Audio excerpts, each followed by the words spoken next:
Hello, everyone, and welcome to today's live coverage of SpaceX's Starship Flight 10. With me right now is Cris, and of course, Felix will be here in a few minutes as well. He's just having some technical difficulties with his camera, so it shouldn't be more than a few minutes. Yeah, hello, Cris. Hi, Jonathan, and hello, everybody else. Well, the big day is here. It really looks like we're gonna see a Starship start once again, and I'm so happy to see that full stack on the OLM. Yeah, this is very, very exciting, and I have my fingers so crossed that this time we're actually going to see the thing re-enter the Earth atmosphere without any issues like we had on the last few flights, which was very unfortunate. Yeah. Yes, absolutely. I mean, what we are expecting today is pretty much what we should have seen on the last flight. So, if everything goes to plan, which we really hope, we should see Starship finally going suborbital again. We are looking forward to see the demo satellites being deployed. So I guess we're going to see some fake Starlinks or dumblinks, as we like to call them. And also we have an engine relight. And after that, we will see the Starship come back down again and hopefully do a soft touchdown in the ocean. Yeah, I'm very much hoping for it and looking forward to it. Right now, if you check the top left corner of the screen, we're 2 hours and 55 minutes away from launch. Today we have a 1 hour launch window, so from 6:30 p.m. to 7:30 p.m. as far as I know. Is that correct, Chris? Yeah, should be. There we That's go. also as far as I know. Yeah, so at the earliest, it's going to be 2 hours, 55 minutes, but it could be as late as roughly 4 hours from now. And we're going to cover the whole way, all the way through fueling until they're with you guys here. Yeah, the one problem which looked like we're going to get today was rain, but as you can see right now, the weather has improved. Also, wind shouldn't be an issue. And I guess from what we can say right now, there's nothing that would say that we can't launch today. Yeah, and I think there was some weather supposed to be in the way, but it's gonna clear all the way until T0, right? Yeah, so let's just keep our fingers crossed and hope that we get blue skies and yeah, have not do not have to see the weather worsening in any way.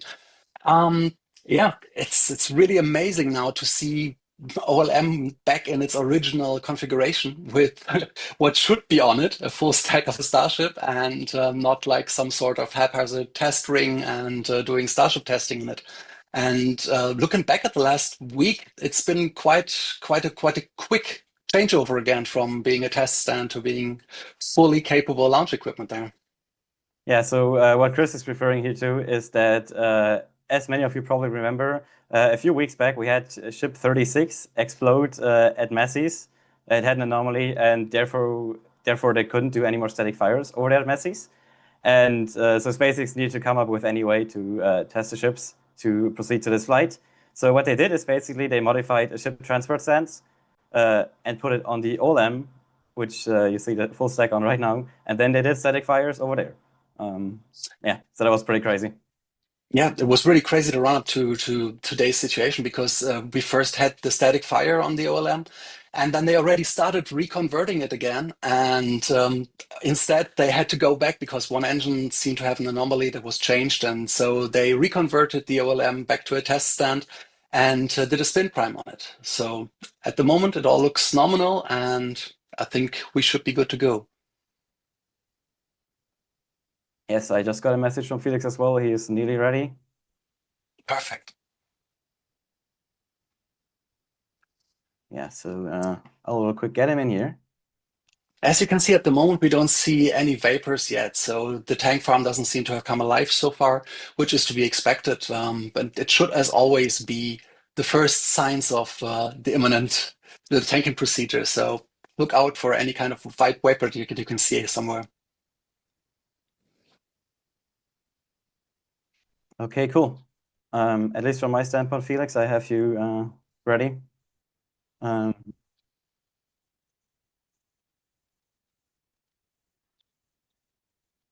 oh, yeah. Okay, I'll be right back, Chris. I'll leave you for 1 minute. I'll get Felix up here for a second. Okay, you guys on YouTube, you can already start asking questions because, of course, for the next hours, we will try to answer as many questions as possible. And this is what we're doing it for. I mean, it's a community thing. You guys are definitely as stoked as we are about this launch. We have been waiting for far too long for this day. And so let's just sit back, enjoy together, and yeah, get our knowledge brushed up on all things Starship. We are here for you guys and looking forward for your questions.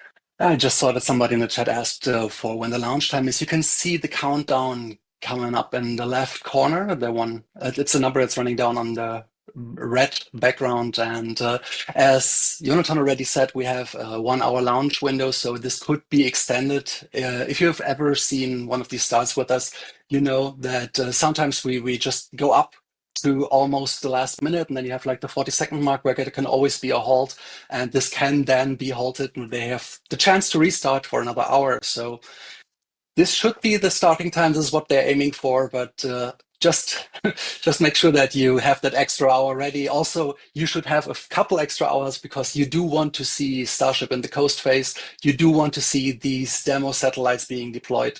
I'm so looking forward to finally seeing that hatch open and the pass dispenser coming alive. And I really, really hope that they have a camera on one of the satellites so we can see the view back from the satellite over to Starship. This would be awesome. Somebody else just asked why the time was so long between Flight 9 and Flight 10. That, of course, was the major incident that happened with ship 36, which was originally the one that was planned for this flight. And during testing, there was a rupture of a tank, which then ultimately led to a huge explosion. And I can see Felix, which I'm so happy to see. And this explosion just meant that tests couldn't be commenced anymore. So this is why we ended up with such a long wait for this launch. And I know that this man has waited just as long as everybody else, Oh, if not even more. I don't know if you can hear me right now. I'm still adjusting cameras here. This is the third camera that I'm going through to be on this stream. If I bump the table, the camera does this. So bear with me. So first I had my normal Sony camera, which decided to stop working 10 minutes before we wanted to go live. Then I frantically tried to use my phone as a stream camera, which worked at first and then it didn't. And now I'm running through my wife's webcam. So the picture is not as good as it normally is, but you can see me. And I'm very, very happy that I'm on the live stream right now. So thank you guys for doing the intro. I can take over from here. We have a lot of stuff going on today anyway. So in 19 minutes, SpaceX is hopefully going to go live on X with an Elon Musk update about the future of the Starship program. What happens after Flight 9? We're going to listen into that live. After that, hopefully, I don't know how long that's going to go, probably 30 minutes, 45 or something like that. We're already approaching the launch because we're at 2:48 right now. So it's not going to be that long anymore. We're here for Flight 10, Starship Flight 10. I'm a little bit out of breath right now. I'm sorry. I've been running around frantically in the background. We have Ship 37 and Booster 16 stacked on top of each other at Pad 1 at Starbase, Texas. And after all these failures that we've had in recent months, everybody is really, really rooting for Ship 37, which is sitting on top there right now. It is still a Block 2 ship, meaning it's technically still has flaws left. SpaceX has done improvements from the last flight. They found out exactly what the reason was, and it wasn't as bad as it looked like in the stream, even though it failed. During the last launch stream, if you've watched this with us, I thought the tanks had ruptured. I thought the payload bay door didn't open because it malfunctioned, and those two tickets that wasn't correct. The venting that we saw was because the computers, the internal avionics on the Starship decided to start venting because of tank leaks that were in the nose cone. So all the propellant that we saw venting on the cameras wasn't because of a gigantic hole in the tanks, which is great. And the second thing is that the deployment sequence never started because the computers decided this is out of control. We can't keep the attitude of the ship, so we're not going to open the payload door. The guys in the live stream from SpaceX didn't seem to know that. That's why they were waiting for the door to open, but the door, that whole process never started. So it wasn't the payload door either, which is great for today's flight, in which I'm hoping that all the plumbing that is in the nose cone, that they figured out what it was, and that there are not going to be any leaks, because these leaks didn't occur during testing. They must have happened during the ascent phase. Vibrations, maybe pogo. The reason isn't official, so we don't know, but these leaks must happen while the Starship goes up. Because when it's down, when it's doing its static fires and cryogenic tests and everything, there aren't any leaks. So yeah, we'll see how that goes today. Everybody root for Ship 37. Thank you so much for joining us. Click the like button of the stream. That is very important so that other people get the opportunity to see what's going on here. The more likes we get, the more the algorithm shares the video and the more people can participate in this. If you haven't done so yet, subscribe, of course. Our goal was actually to hit 610,000 subscribers on this stream, but we're now almost there. We're missing 1,500 subscribers or something to 610,000, which is completely crazy. Thank you everybody for subscribing. If you haven't done it yet, click the subscribe button, take a look at our merch, become a patron or a channel member. If you click the join button, you'll get tons of extra content through that. So that is definitely worth it. Other than that, just enjoy the show with us. Send in questions. Do we have any hashtag that they're supposed to use today, or tag a specific person?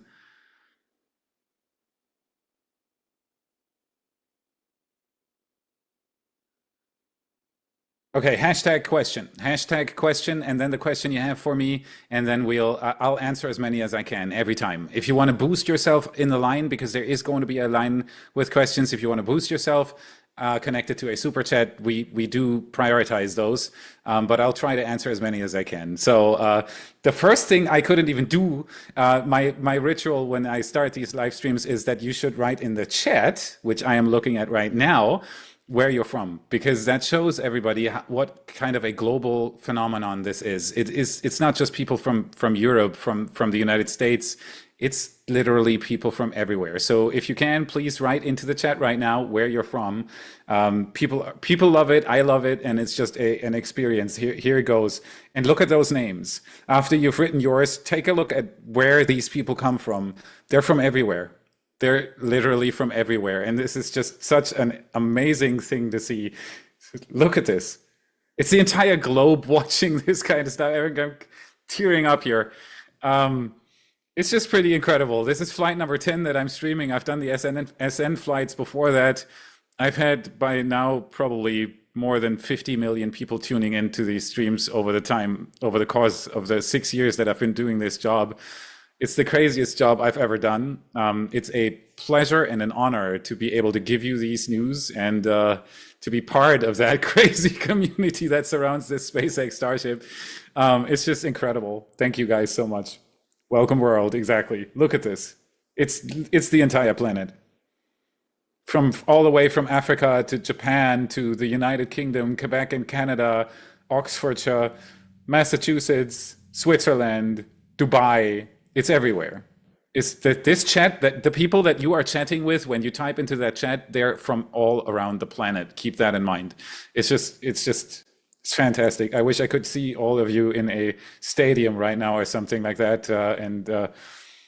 That's the strangest thing about being a YouTuber, is that you never get to meet many of you guys. I do a lot of fan meetups whenever I can, but it's always just groups of 100, maybe 200 people. Right now, we already have 4,000 people watching this right now. I wish I could shake all of your hands. So thank you so much for joining me today. Get in your questions, and I'll try to keep you informed as best as I can. Okay, so Flight 9 didn't work out. The booster did a fantastic job.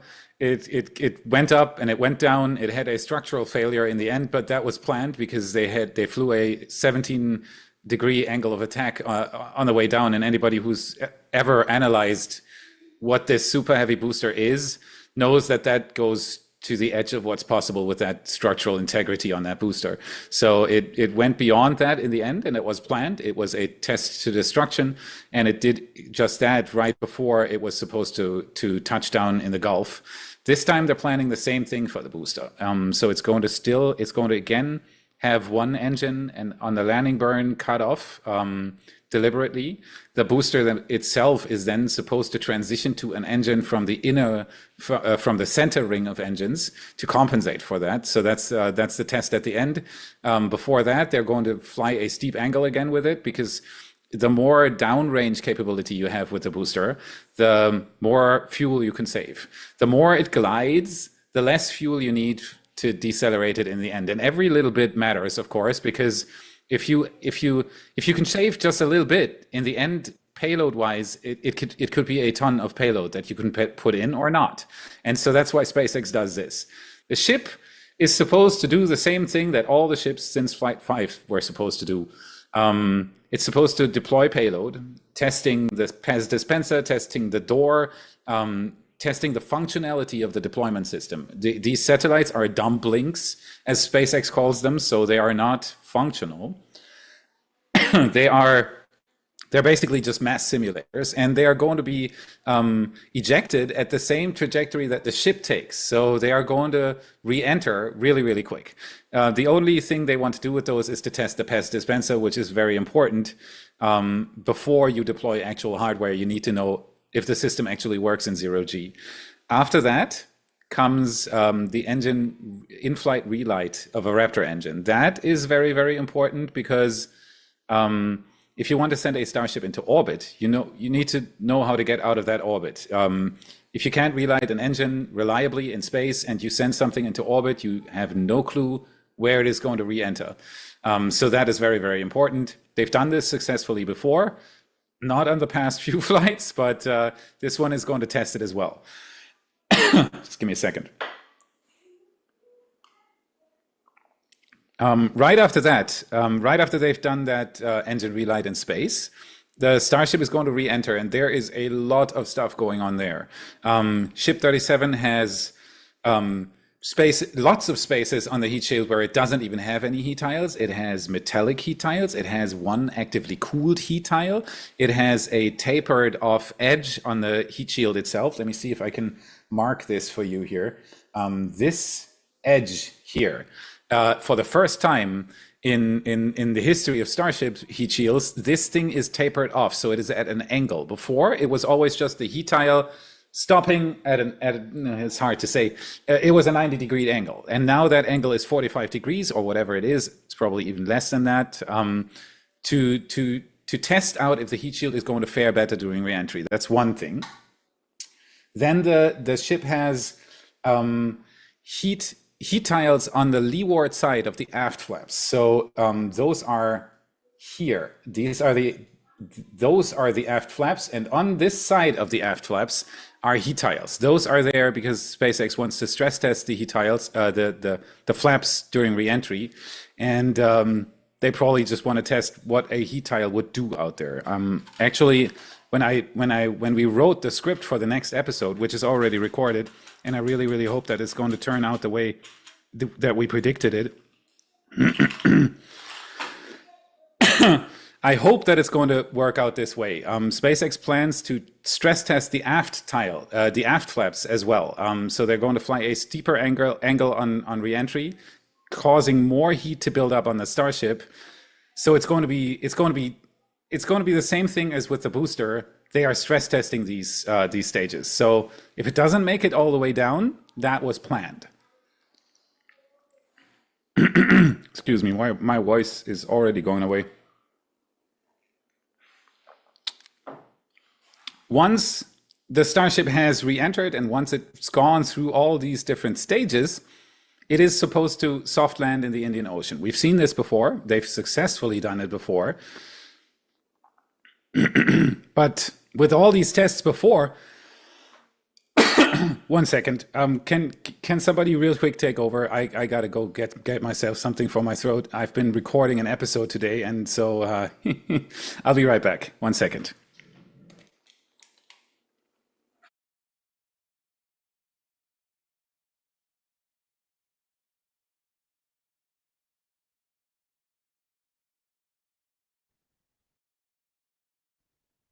There we go.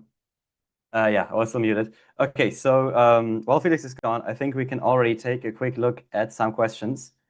There we go. And hey, good day from Sydney, Australia.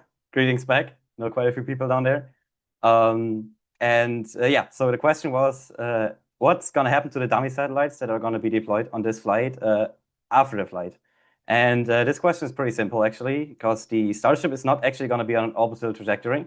So it's going to re-enter in the Indian Ocean, and it's never going to really have orbital speeds. So everything with it, including the ship and everything it deploys, is going to fall back down to Earth eventually. And in this case, the eventually is already less than one full orbit. So they're going to, together with the Starship, re-enter somewhere in the Indian Ocean. And judging from the size from them, I would guess that they probably don't even survive all the way until the ocean. And Felix says he's back already. Yeah. There he is. Okay, so this stream so far is pretty hectic. Okay, let me delete that real quick. Should be better now with my voice. I hope so. Fingers crossed. So once the Starship has gone through the, I don't know what Jonathan just said. I'm just going to take over where I left. Once the Starship has done its re-entry phase, with all those, with the steeper angle of attack, more heat produced on the tiles, on the flaps, and so on and so forth, it is supposed to do its soft landing in the ocean. If this doesn't happen, I mean, considering all the flights we've seen in recent time, I'm very happy if it gets to re-entry, keeping its attitude and everything working. If we get the payload deployment, I'm going to be super happy. If we get to the engine relight, that's another confirmed thing multiple times already, which should open up the way to an orbit. That's what SpaceX is working towards, is they want these upper stages to go to orbit. Because without orbit, there's no revenue. The problem with SpaceX's Starship right now is that every little cent, all the money that you see here on the screen, all the prototypes that have already burned up and didn't do their job, all the test flights of the SN series before that, all the infrastructure at Starbase, none of this has so far produced any revenue. Getting into orbit for the Starship is going to be the pathway to revenue. I'll have it on the next episode again as well. The current Starlink satellites that Falcon 9s deploy on a rapid basis, SpaceX has recently done its 100th launch for this year already, which is mind-blowing. 90% of payload to orbit mass right now is SpaceX. So anybody who says SpaceX is failing, please look into the facts. They are not. But Starship costs a lot of money. And as soon as they can send a Starship upper stage into orbit, it is going to be able to produce revenue for SpaceX. They can deploy V3 Starlink satellites, which are huge. They're 800 kilos apiece, way bigger and more capable than the current Starlink satellites. And then they are even thinking about next year starting to open up plans on Starlink where you can get a gigabit connection through a satellite from space, from anywhere, which is completely crazy. And that is a revenue stream, and that revenue stream is supporting the entire Starship development right now. So Falcon 9 is basically financing Starship. The problem in that is, though, that Starship eats around $3 billion a year, which isn't a small sum. And it, of course, eats into SpaceX's revenue. So SpaceX's goal right now, even before getting to the moon or to Mars, is to turn Starship into something that actually produces revenue again. For that, they need to get them to orbit. That is the one thing that they need to do right now. And that's what all these flights are aiming for. They want to be able to get a Starship into orbit and then catch it again, prove the upper stage. But before that, even have the deployment. The payload deployment is really, really important. And so that's the entire goal of this flight, again and again and again. If you've watched this before with me, you've seen me talk about this for hours. The goal hasn't changed because the other Starships didn't do it. They had all sorts of problems. Ship 36 even, thank you so much, honey. My wife's bringing me some tea. Oh, thank you, that's good. No, this is going to help. Yes, look at this. This is magic in a little red drop.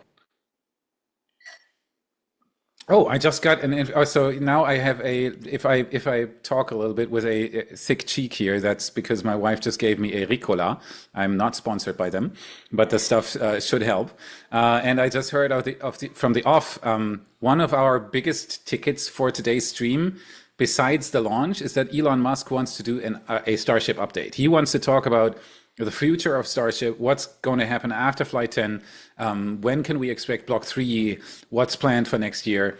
Super interesting, but it's just been moved by an hour. So it was planned for right now, basically, and it is going to then start at 6 my time, which is 5 Starbase time, which is 1.5 hours before the launch. So when that counter up there that right now says 2 hours and 31, when that is down to 1 hour and 31, he should come online, and we'll listen in. I'll be quiet probably because he has more information on this than I do, even though I do this for a job.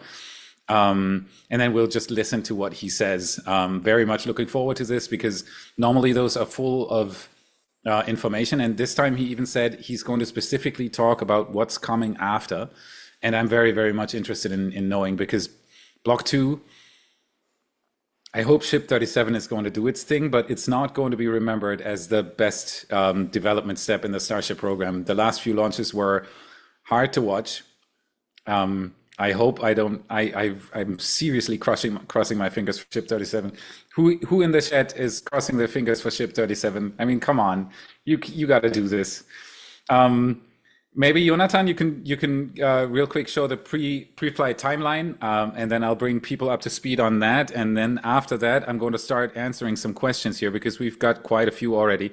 If you have a question that you want to have answered, hashtag question, we'll filter them out. And if you add it to a super chat, it is going to be high up in the priority.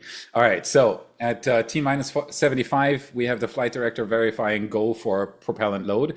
That basically just means that everything checks out. All the sensors are giving the data that SpaceX wants to see. Everything's ready for a propellant load. At -53, so then we're going to see the tank farm spool up. That probably we're going to see even before the T-75. You'll see vapors appear all around the launch site, basically signaling that you can already see them down in the right corner. You see that white vapor on the floor there, on the ground. This is going to get more and more and more over time, signaling that all the instruments in the tank farm, all the different components, the condensers, the recondensers, the vaporizers, the entire tank farm comes alive to prepare for the fueling.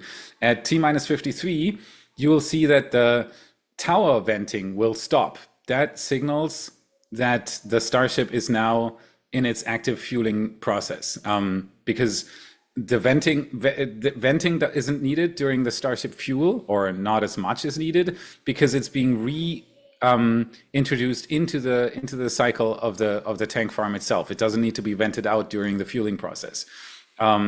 Once that is done, you'll see the venting reappear. That's what we're always waiting for. That's 3 minutes, 3 minutes and 20 before the launch and 2:50 before the launch. The propellant load on both stages is done, and then the tower vent suddenly appears again. That is something you want to watch out for.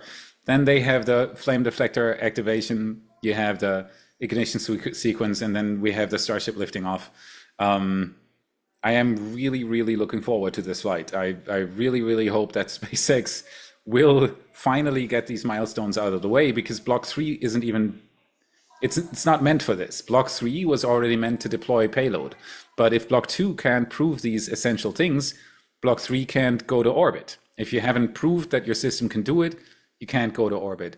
So we'll see how that goes. Right now, everything looks pretty calm. You see a little bit of vapor there under the timeline animation, but it's still pretty calm.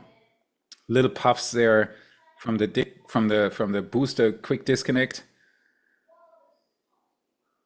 Yeah, propellant line chilling is probably already underway or ramping up right now. That's the thing that they do. They cycle cryogenics, in that case, nitrogen, because it's inert.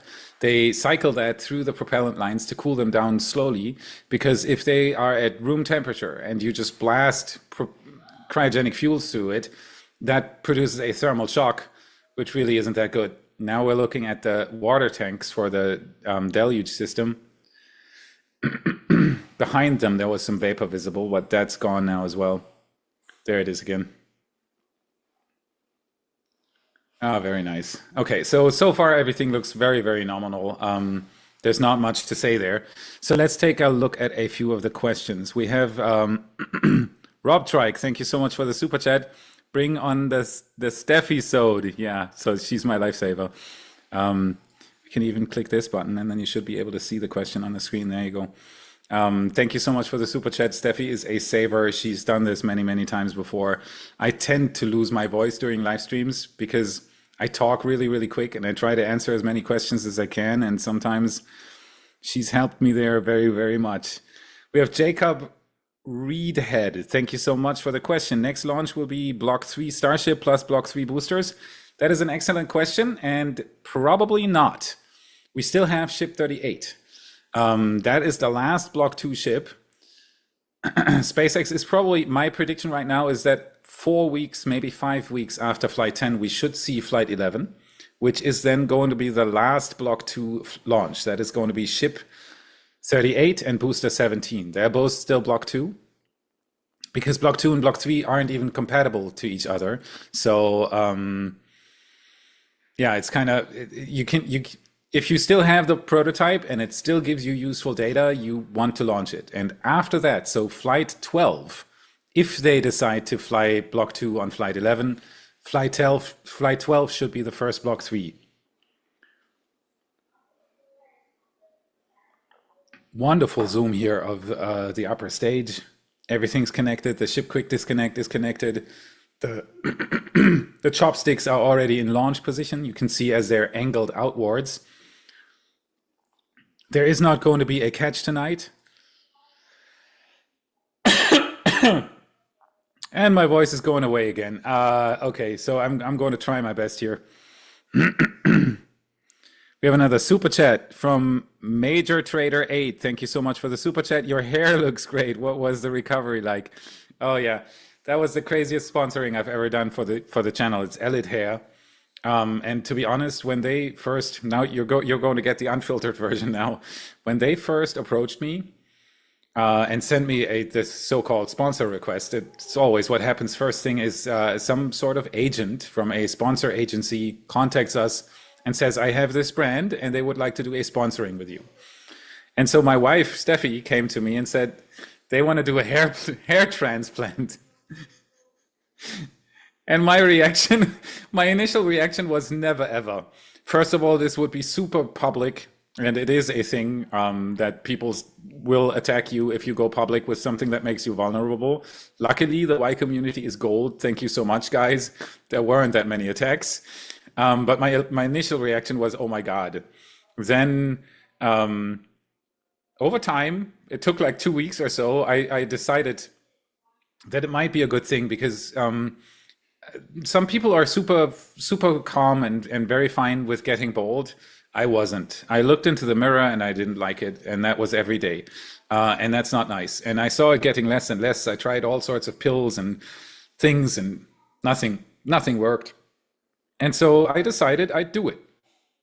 And so I went to Turkey and they took me by the hand from the plane landing to me leaving again. I didn't have to do anything.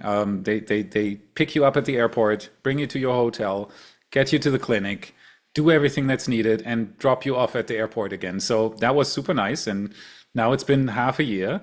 In the beginning, the recovery was tough because they pinch these holes into your head and it takes like 2 weeks until they're healed.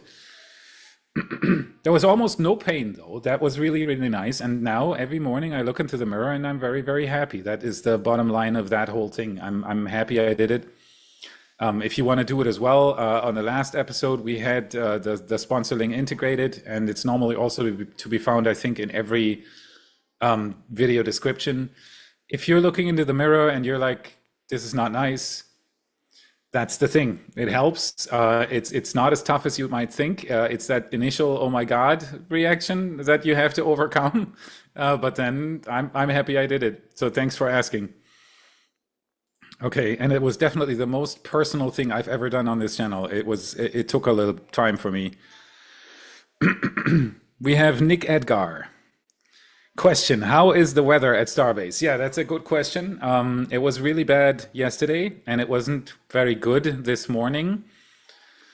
So it was patchy, but it's getting better now. And towards the launch window, it should be cleared. So that's what we're looking for the most. The stream is sponsored by MyRadar, so I'm in very, very close contact with people at MyRadar, trying to get the latest information on the launch weather. And so far, it's tracking. So fingers crossed on that as well.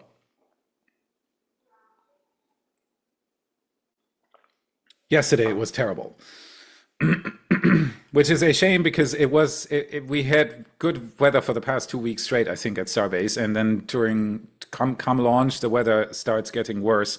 So that's a little bit of a not so perfect thing. Okay, so we have Kings with Andy. Question, how is the team's panic levels with the tech dying just before starting the stream? FYI, oh yeah, Jonathan and Cris did an awesome job. So thank you, Jonathan and Cris, so much. You come in right at the right second here. It is not nice. We've had that many times though. You test everything triple. You go through every system there is. I have 5 screens around me here showing me all sorts of different data. Everything's meticulously set up, you know? Everything's exactly the right way. You take an extra hour to check everything again. You go downstairs to enjoy that last half hour before you have to start streaming. You come back up and everything's farked. Nothing works. The camera doesn't work. I restarted my entire computer, meaning all my programs that I had so meticulously placed everywhere were gone again. And it was 5 minutes until stream. It's happened before and it'll happen again, and it happens to everyone as well. Tim, I've had a long conversation with Tim Dodd, the everyday astronaut, about his technical problems. No matter what you do, you got to do it again. That is my final verdict to that. I'm not even shocked anymore. And then like I said, I have a Sony camera, a Sony Alpha that I normally stream with. So normally my picture looks way better than this, which has a stupid mini HDMI, micro HDMI. It is a really, really bad plug standard that the industry invented back then. The camera is now 5 years old. It was the first camera that I bought, or actually the second. The first one was a very, very cheap one because I didn't have any money for the channel. But the second one was I wanted to buy a decent camera. And I've been using the DLSR as the streaming cam because it has a fantastic picture. No webcam ever produces the same kind of picture. So that's what I did. But over the years, that stupid HDMI cable got, like, if you would see it as it is sitting on my desk here right now, the camera is like this and the cable is hanging on the side like this because the plug is just worn down over 5 years. And probably the only thing I can use this camera for now is take normal pictures, but for the webcam, it doesn't work. Then I tried my nifty, this is from Small Rig, by the way, shout out to Small Rig, not sponsored. They are making really cool frames that you can put your phone into, and then you have a thread here to put it on a stand and all these kind of cool things. So I ran downstairs, got my phone, came back up, screwed it in, and started an app that normally turns your phone into a webcam, which worked for 2 minutes. Then it didn't. And then I got my wife's webcam, which she, by the way, she's watching this, so thank you so much, honey. That's the first thing she suggested. Why don't you just take my webcam? And I'm like, but the picture isn't that good, and so on and so forth.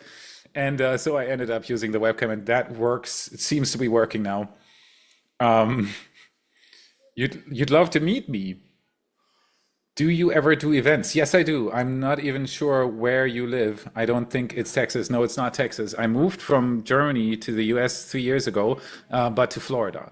I'm very close to the Space Coast, which lets me watch launches all the time. I've probably seen 200, 250 plus launches live in person at this point, and that's why I moved here. SpaceX is doing a crazy job, and even seeing the others launch I've seen Delta IV Heavy, for example. I've seen Atlas rockets. I've seen Relativity. It's just amazing to be so close to these rockets. That's why I moved here. Sometimes I do fan meetups. I've done quite a few at Starbase, and I've done 2 or 3 over the 5 years here at the Cape. I really have to do another one, and as soon as I do, I'll let you know. I'll have it on an episode saying that there's going to be a live event where you can actually meet me. I love doing this. As I said earlier in the stream, one of the strangest things about being a YouTuber is that you never get to meet the people. I'm in love with this rocket. You're in love with this rocket.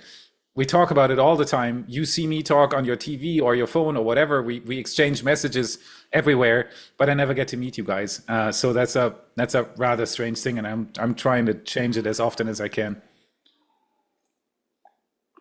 So I'll tell you as soon as there is another event. It's probably going to be for Flight 11 at Starbase, but don't quote me on that. So we have next up we have Ivan Drago. Thank you so much for the super chat. Hey Felix, I wrapped up my Cybertruck tailgate with SpaceX logo. I love the wrap that you have on the Tesla on the Model Y. Yeah, I made that wrap myself. I think wrapping a car gives it a lot of character. That's why I love it, and I wish I could see a picture of your Cybertrucks. Probably looks really, really cool. Thank you so much for the super chat. It helps us a lot.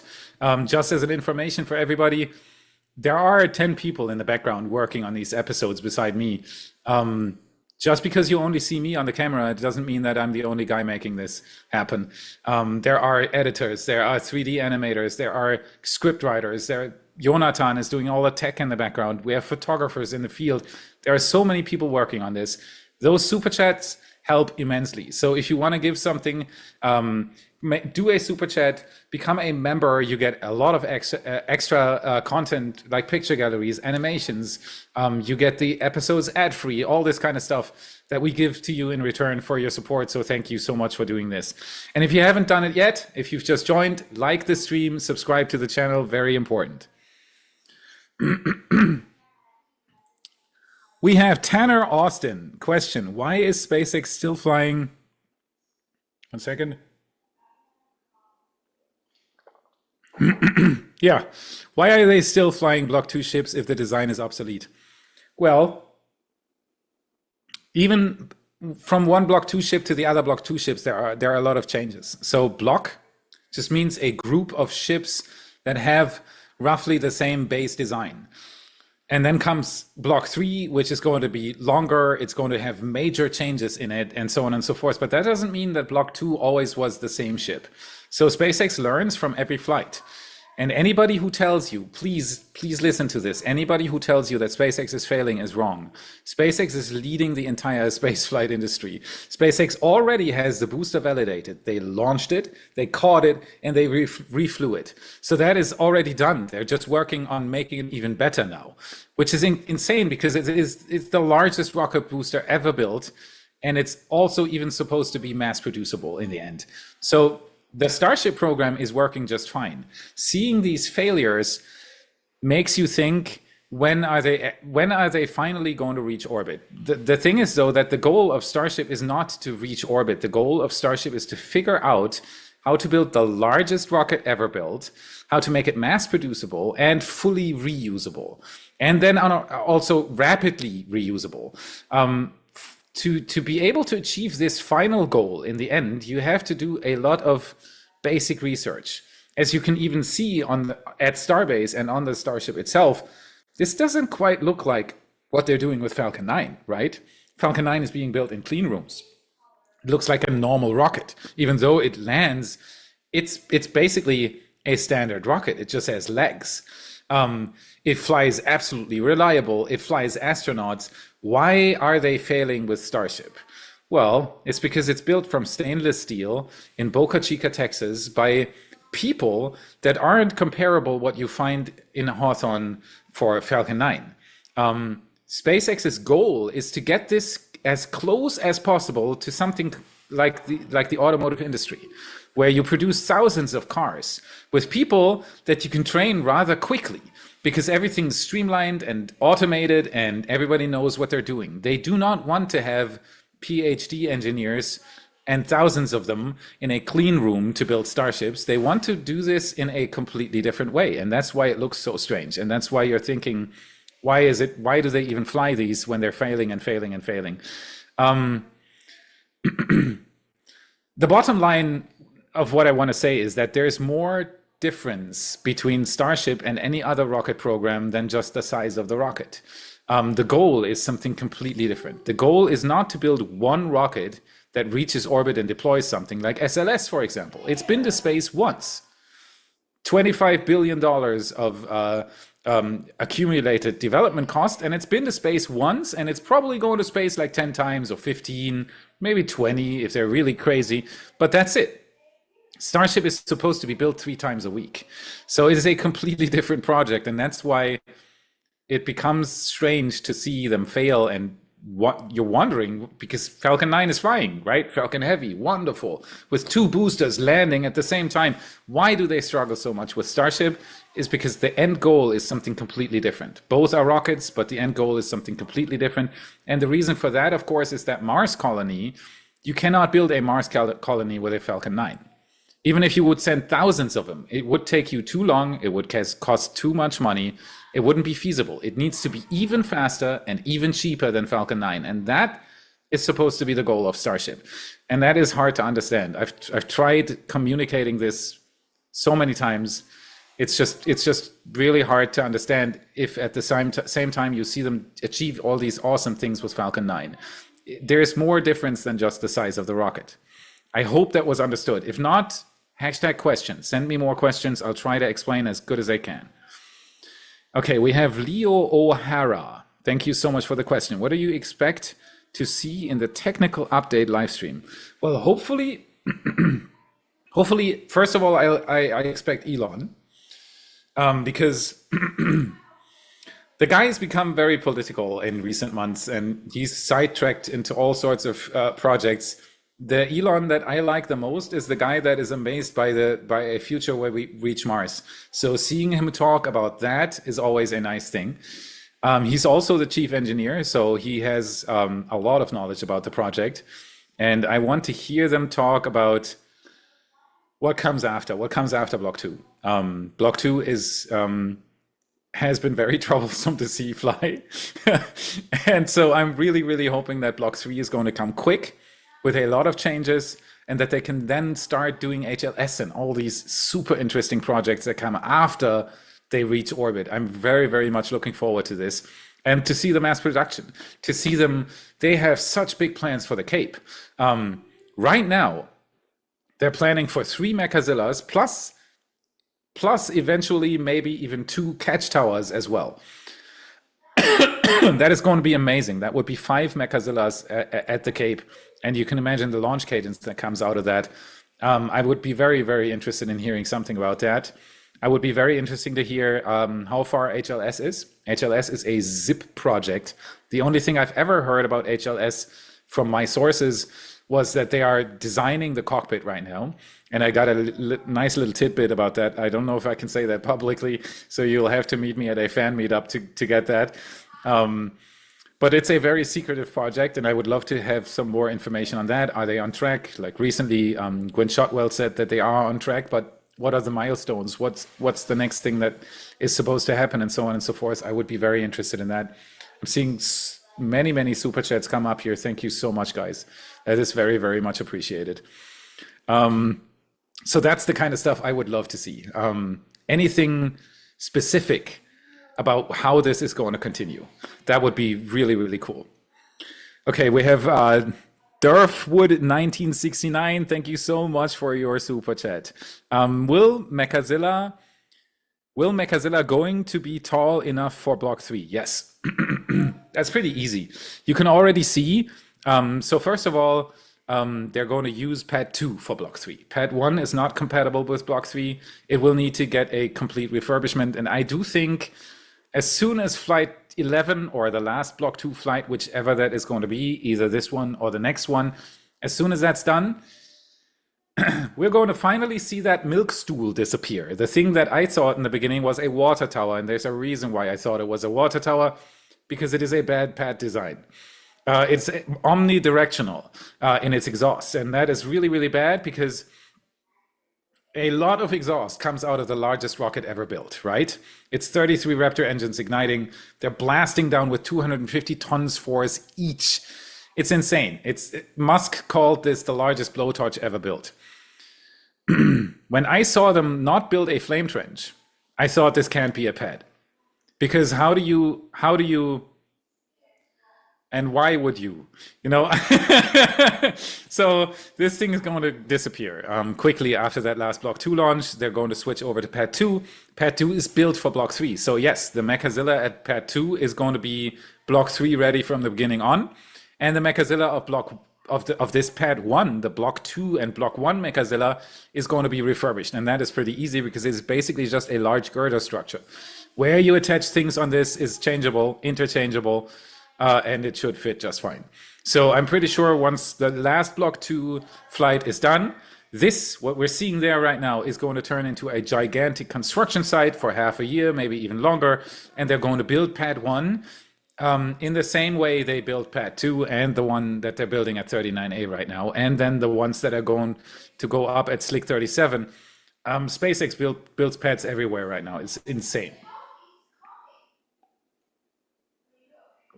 So that's what we can expect from Pad 1. It's going to fit just fine. I'm pretty sure about that. We have E2KI. Let me bring him on screen.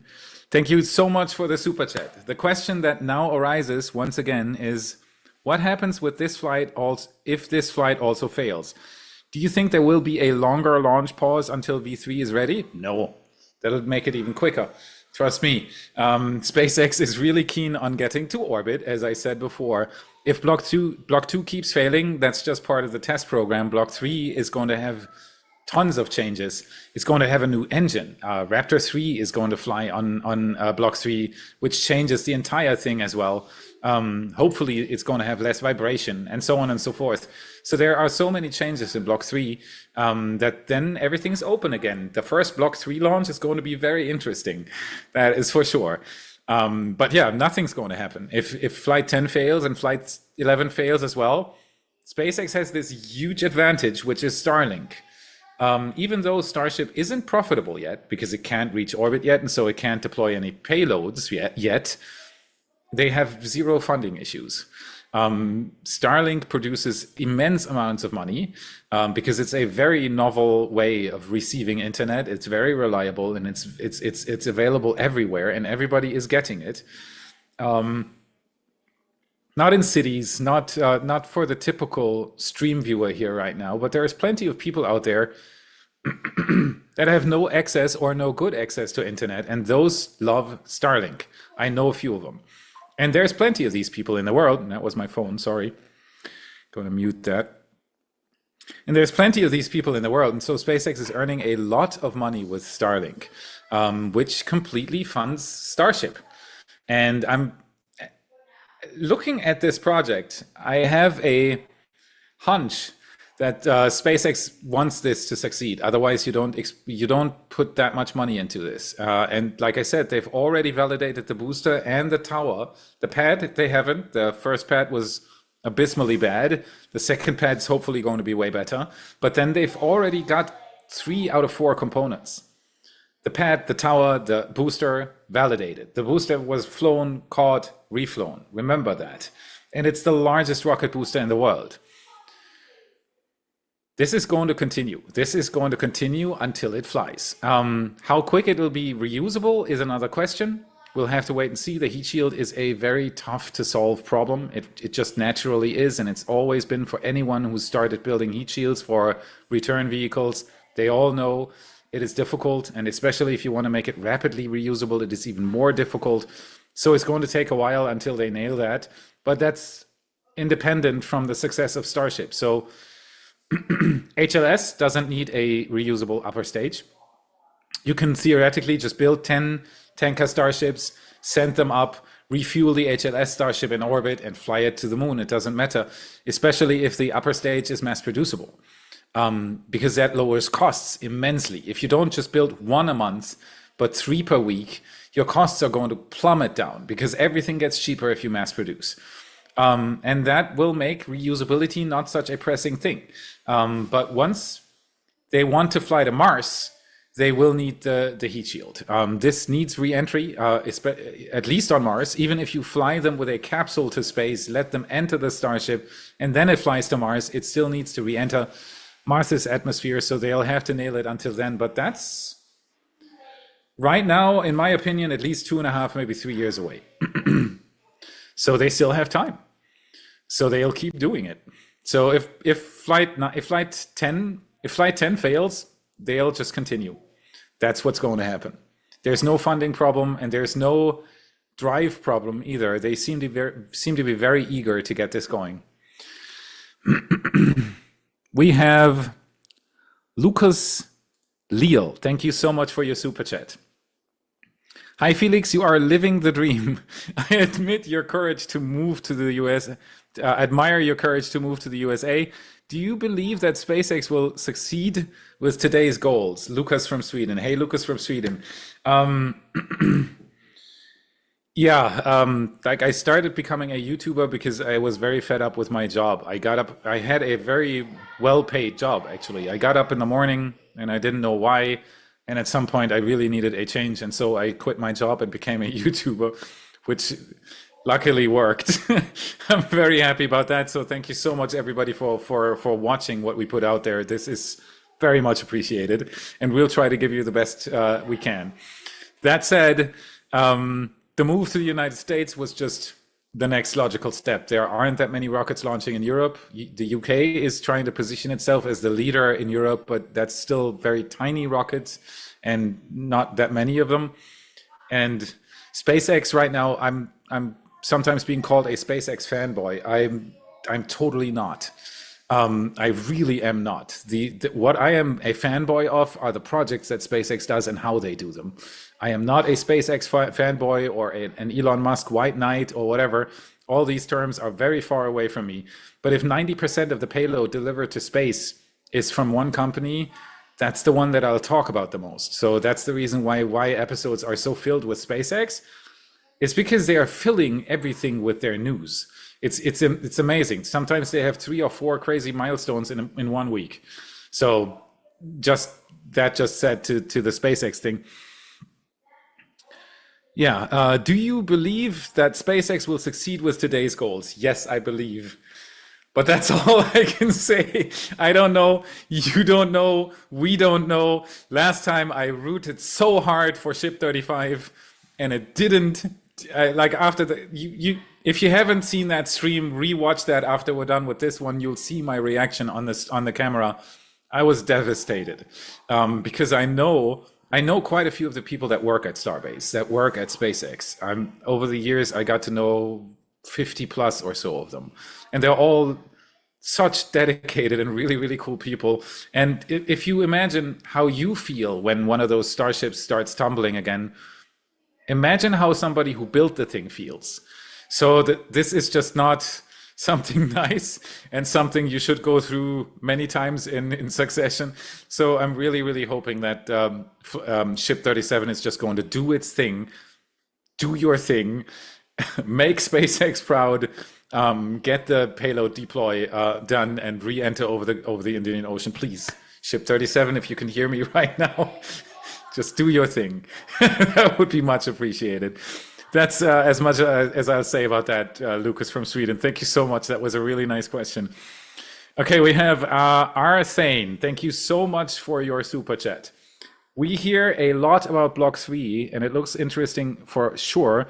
But do you think that's the end, or will there be further alterations major enough to be considered a new block? Yes. Falcon 9 is at Block 5.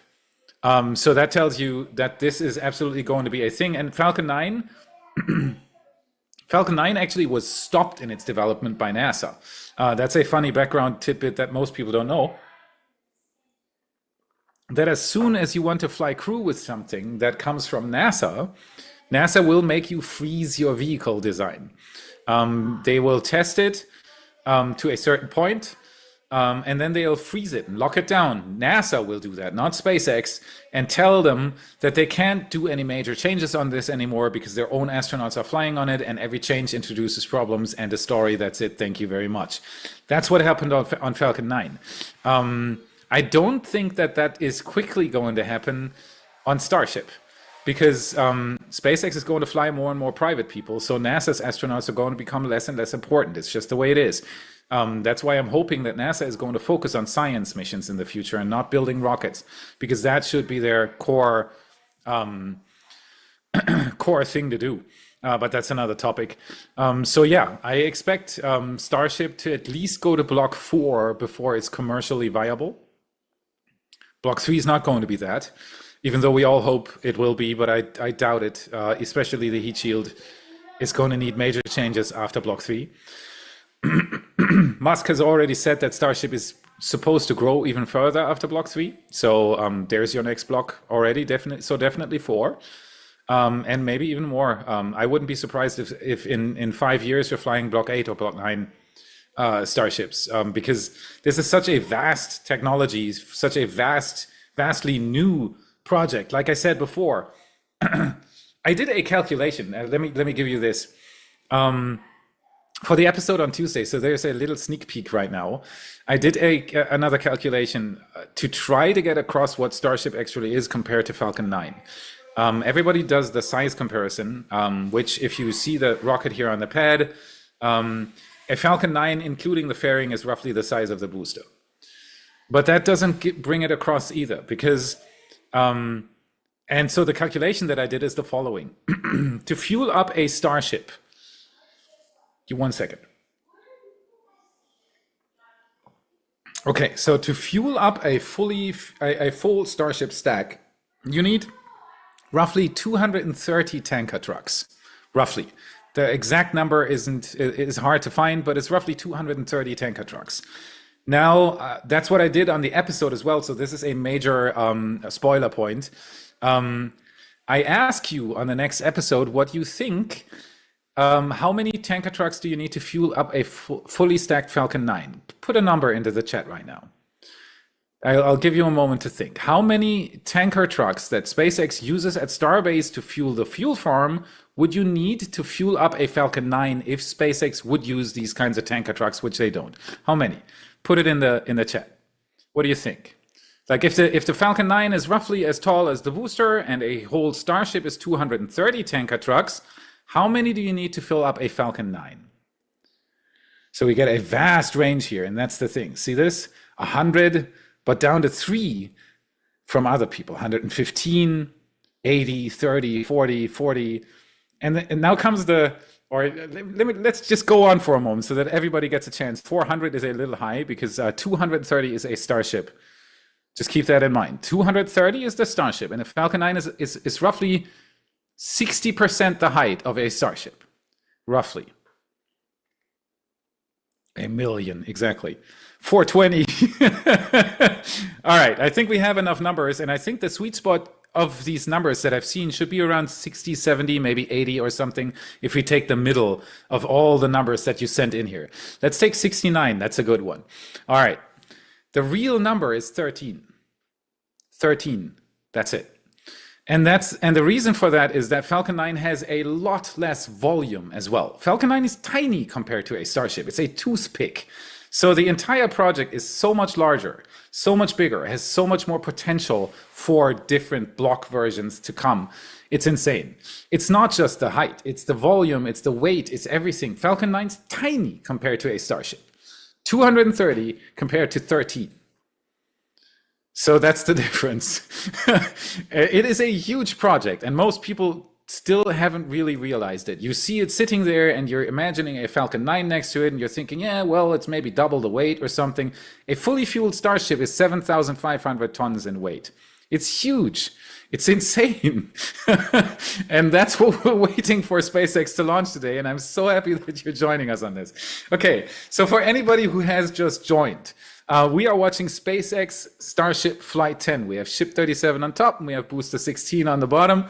We're waiting for SpaceX to start their fueling decision at T-minus 1 hour and 15 minutes, I think. So we're getting close to that. But before that, we are hopefully still going to get an update from SpaceX. Is there any news on that, Jonathan or Cris?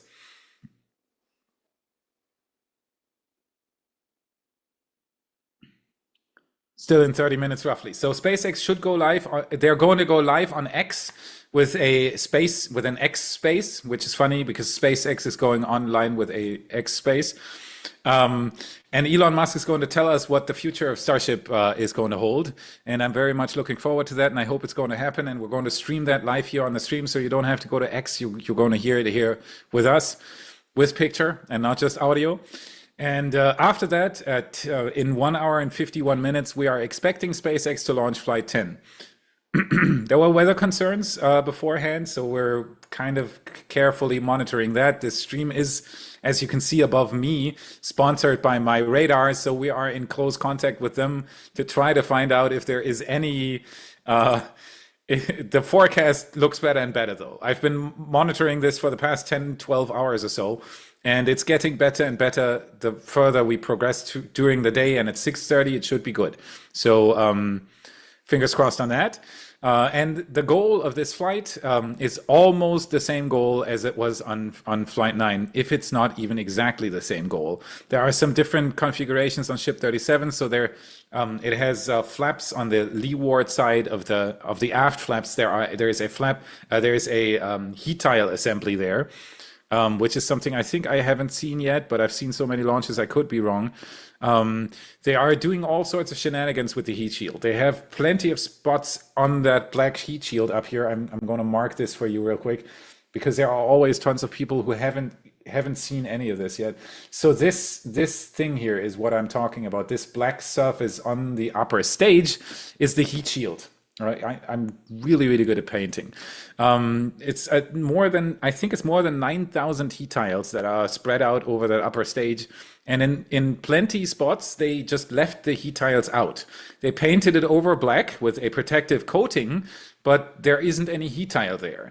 That they do to test what the heat does to the Starship if heat tiles fall off in certain places. So they have sensors behind it. They measure the heat. That's one of the reasons, by the way, why SpaceX decided to build Starship from stainless steel and not anything else like aluminum or composite materials. There are all sorts of other arguably better materials out there for rockets.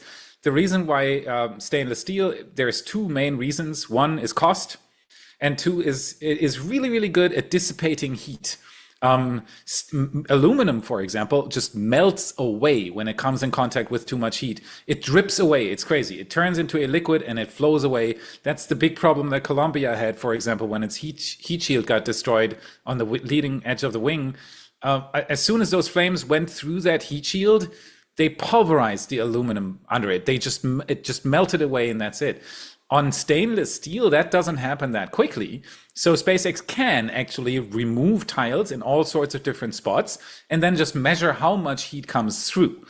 So that's something that they're going to do. Ship 37 is going to be stress tested like crazy during reentry. We have a payload deploy of 8 Starlink or dump-link satellites, because those are just mass simulators. They're not real Starlink satellites. 1 second.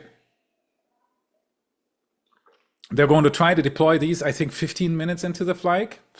18, thank you so much, Jonathan. 18 minutes and 27 seconds into the flight, we should see the payload deploy, the demo start. The demo starts hopefully with the payload bay door opening, and then they're going to deploy 8 satellites in succession.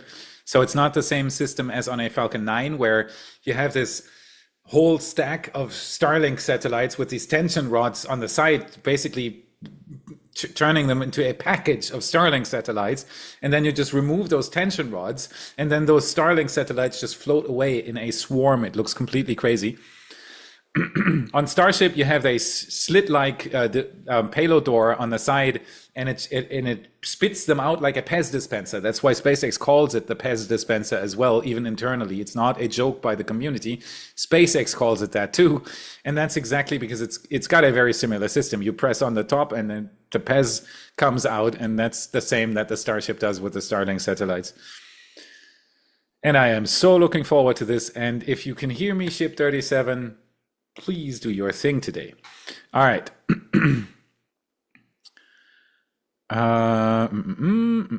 Major enough to be considered a new block of ships. Yeah. So yeah, absolutely. There's going to be block 4, 5, 6, 7, 8. Michael, thank you so much for your super chat. I am honestly praying for Starship to make it. I'm honestly, I am too. I do this for a living, so I analyze a lot about every Starship flight. I look at all the little details and all the little nitty-gritty things that I won't even talk about on episodes, because then they would be an hour long. So I have a lot of information about what they did with Ship 37, how it's changed, and how it differs from Flight 9. But the thing is, on Flight 9, I said exactly the same thing. I even remember talking to you guys before liftoff, saying exactly the same thing. There are so many fixes on this ship. It's going to absolutely work. This is going to be great. SpaceX knows what they're doing. And it looked almost the same as Flight 8. So I'm really, really hoping that Ship 37 is actually going to do this, that we get to see everything, including especially the payload deployment. I'm super happy when it gets to reentry, and when we can even maybe get the buoy cam where you can see the Starship land. SpaceX has a fantastic camera team around the globe to film these Starship launches. It's really, really cool.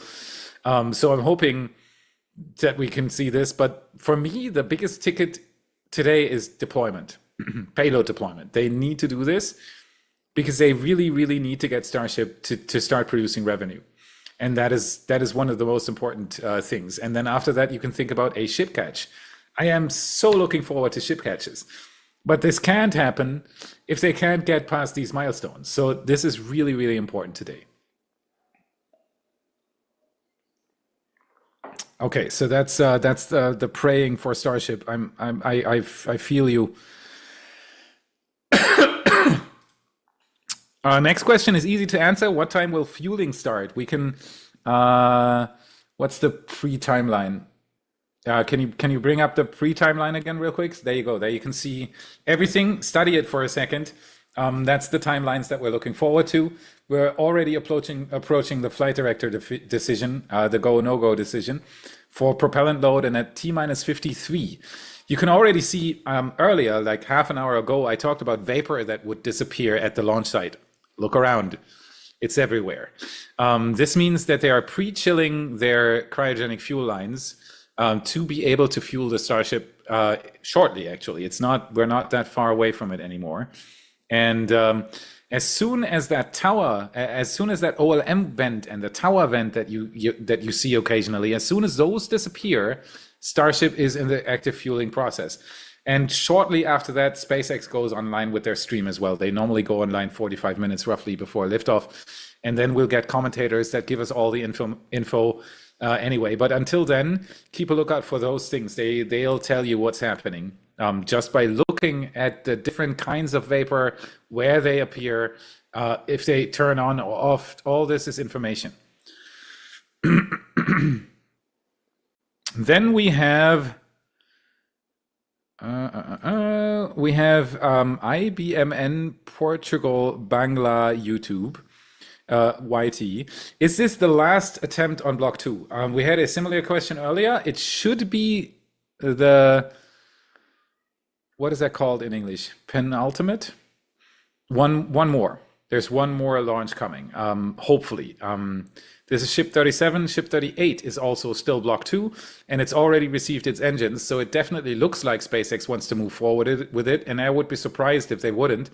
So this one and the one after are still block 2. Okay, so I think I'm going to take a bathroom break for a second, because we're right now still in the nothing can happen phase. Last time on Flight 9, I took a bathroom break once we were in the coast phase, and then ship 35 completely said sayonara while I was gone. That was terrible. I hope that that's not going to happen. That's not going to happen today. So I'll take a short break. Jonathan and Cris, if you want to take over for a second. We're at 8,000 people watching. Thank you so much for tuning in. Like the stream, subscribe to the channel, become a patron or a channel member to directly support the team. There are 10 people in the background who are going to start smiling when you send in super chats and all this kind of stuff, because it's pretty important for us. The more fan funding we have, the less we are dependent on YouTube and anything else and sponsors and so much. So thank you so much. Keep watching. Jonathan and Cris will take over. I'll be back in roughly 5 minutes probably. Thank you so much.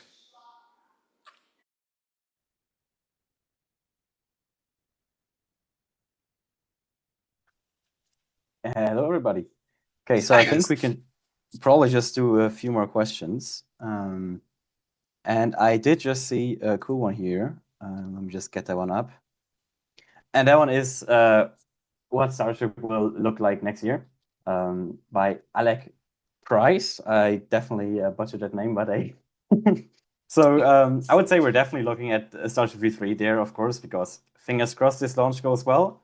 And we're going to have another one this year. And then as we only have one more V2 Starship launch after this flight, we're definitely going to be at V3 next year. And I think Cris is the right person to ask about what we can expect from V3.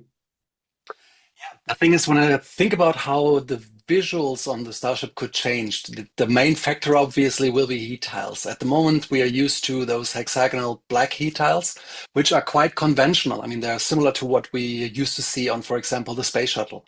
But then for rapid reusability, we will at some point have to find a solution that is either actively cooled or metal that is taking the brunt. So we can very well see a different material, and that would obviously radically change the entire look of the ship.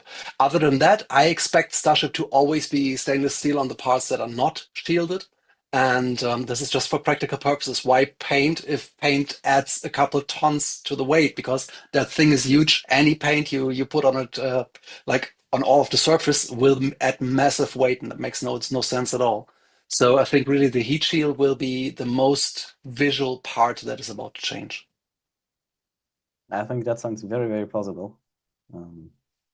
Yeah, and we can just continue right to the next question. And that one is by CRS asking how much a Starship flight cost. And I think we very much need to separate here between how much a Starship flight is going to cost and how much it costs right now. And as far as I remember, back some time ago, we heard like Starship's supposed to cost 1 million per flight, or even 10 million, which is very, very cheap compared to flights with Falcon 9, for example. Those at some point did cost like 70 million. I'm not sure about how much they cost right now because prices aren't very public, of course. But comparing 70 million for Falcon 9 to 1 million or even 10 million for a Starship will, of course, be very, very, very little. Yeah, but we don't have public pricing. Yeah, and I think when we talk about the cost of a test flight, it is totally different because here you actually have to consider how much cost you have in producing these prototypes. I mean, these things are supposed to be at one point being mass produced, but let's face it, for the moment, it's all a boutique ship. Each one is unique. Each one has improvements. And so there will be parts that will be handmade, tons of parts. Pretty much everything is handmade except for the actual robo welding of the ring segments. So I think at the moment, these starts are really, really very expensive, but it's to be expected and nothing that they aren't prepared to pay. Yeah, and by the way, if you want to have a question answered in chat, you can put #question in the chat, and it's going to make it way, way more easier for us to find questions. So in case you have one, yeah, use that hashtag. And if we're looking back at the screen, we can definitely see lots of vapor coming up below the ship and everywhere there. And if we just turn our pre-launch timeline back on, we can see that at T-minus 75 minutes before T0, we should see that go for propellant loading. And of course, we're not there yet, but seeing all the vapor definitely means that we're getting closer to that pull. Yeah, and it means that at this point, we are still absolutely good to go. So that's a really, really good sign to see that. Yeah, and the actual ship loading will then start at T minus 53 minutes for the fuel, and then 45 minutes for the liquid oxidizer, the liquid methane, liquid oxygen, sorry. Yeah, so still got some time until there, but countdown is definitely going down. So we do another question? We could, but I think Felix is also back, and if he's ready, we can pull him back on as well. Looks like he is, so I'll do just that. See you later. And then they disappear again. I'm not telling them to disappear. Okay, I just looked at SpaceX's Twitter account, X account. Yeah, there you go. Well, you don't have to. No. All right, whatever. Okay, so I just looked at SpaceX's X account, and it looks like that space for the technical update is canceled. If I'm not like completely mistaken here, but if I click on that thing, it says this space was canceled with a little monkey holding its ears shut. So if they don't have something new set up here, that might mean that we're not going to get that technical update before the launch, which is exactly what happened last time as well. Musk had a presentation at Starbase last time, and it was slated for before the launch, and it happened after. So this might be exactly the same thing. We'll have to wait and see. All right, cool. So thank you for taking over, Cris and Jonathan, and for disappearing right away again. So we've got, next up, we've got CRS. How much does a test flight cost? Let me, can I bring this up? Oh, you did that one. Okay, so what did you say? That's an interesting one.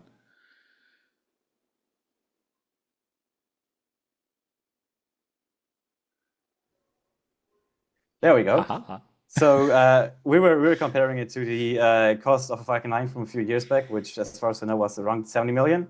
And then with the proposed cost of Starship being as low as 1 million per flight, or like even 10 million, which would be very, very cheap in comparison, of course. And that's basically what we said. And of course, test flights are way more expensive. Yeah. The only number that is official, I think, is the 3.5 billion per year, which is a lot of money. Test flights. It's a lot of money. And if you break it down to, let's say, how many flights have they done? 5 or 6 per year? Maybe. It becomes more. Yeah. I mean, as I said, the cost of the development flights definitely is way, way higher. But that was the price that it's supposed to go to sometime. And if it actually goes to that, that would be pretty crazy. It's kind of like saying SLS so far costs 25 billion per launch. It's because there was one launch. When that goes up, hopefully at some point it's going to be just 2 or 3 billion per launch, which is still insanely expensive, and that's why I love Starship so much. It comes down to how much money do you put in and how many flights do you actually get out of it. And in the test phase, that is skewed. So it's really expensive right now. I'd say a Starship test flight, as you see them there, is probably going to be 500 million plus. It's shocking. It's very shocking. And that's why I want SpaceX. Yeah, still a bargain compared to SLS, that's true. But it's hard to say, of course. It could, but I'm pretty sure it's at least $100 million per launch right now. At least, maybe 200, 300. Sure.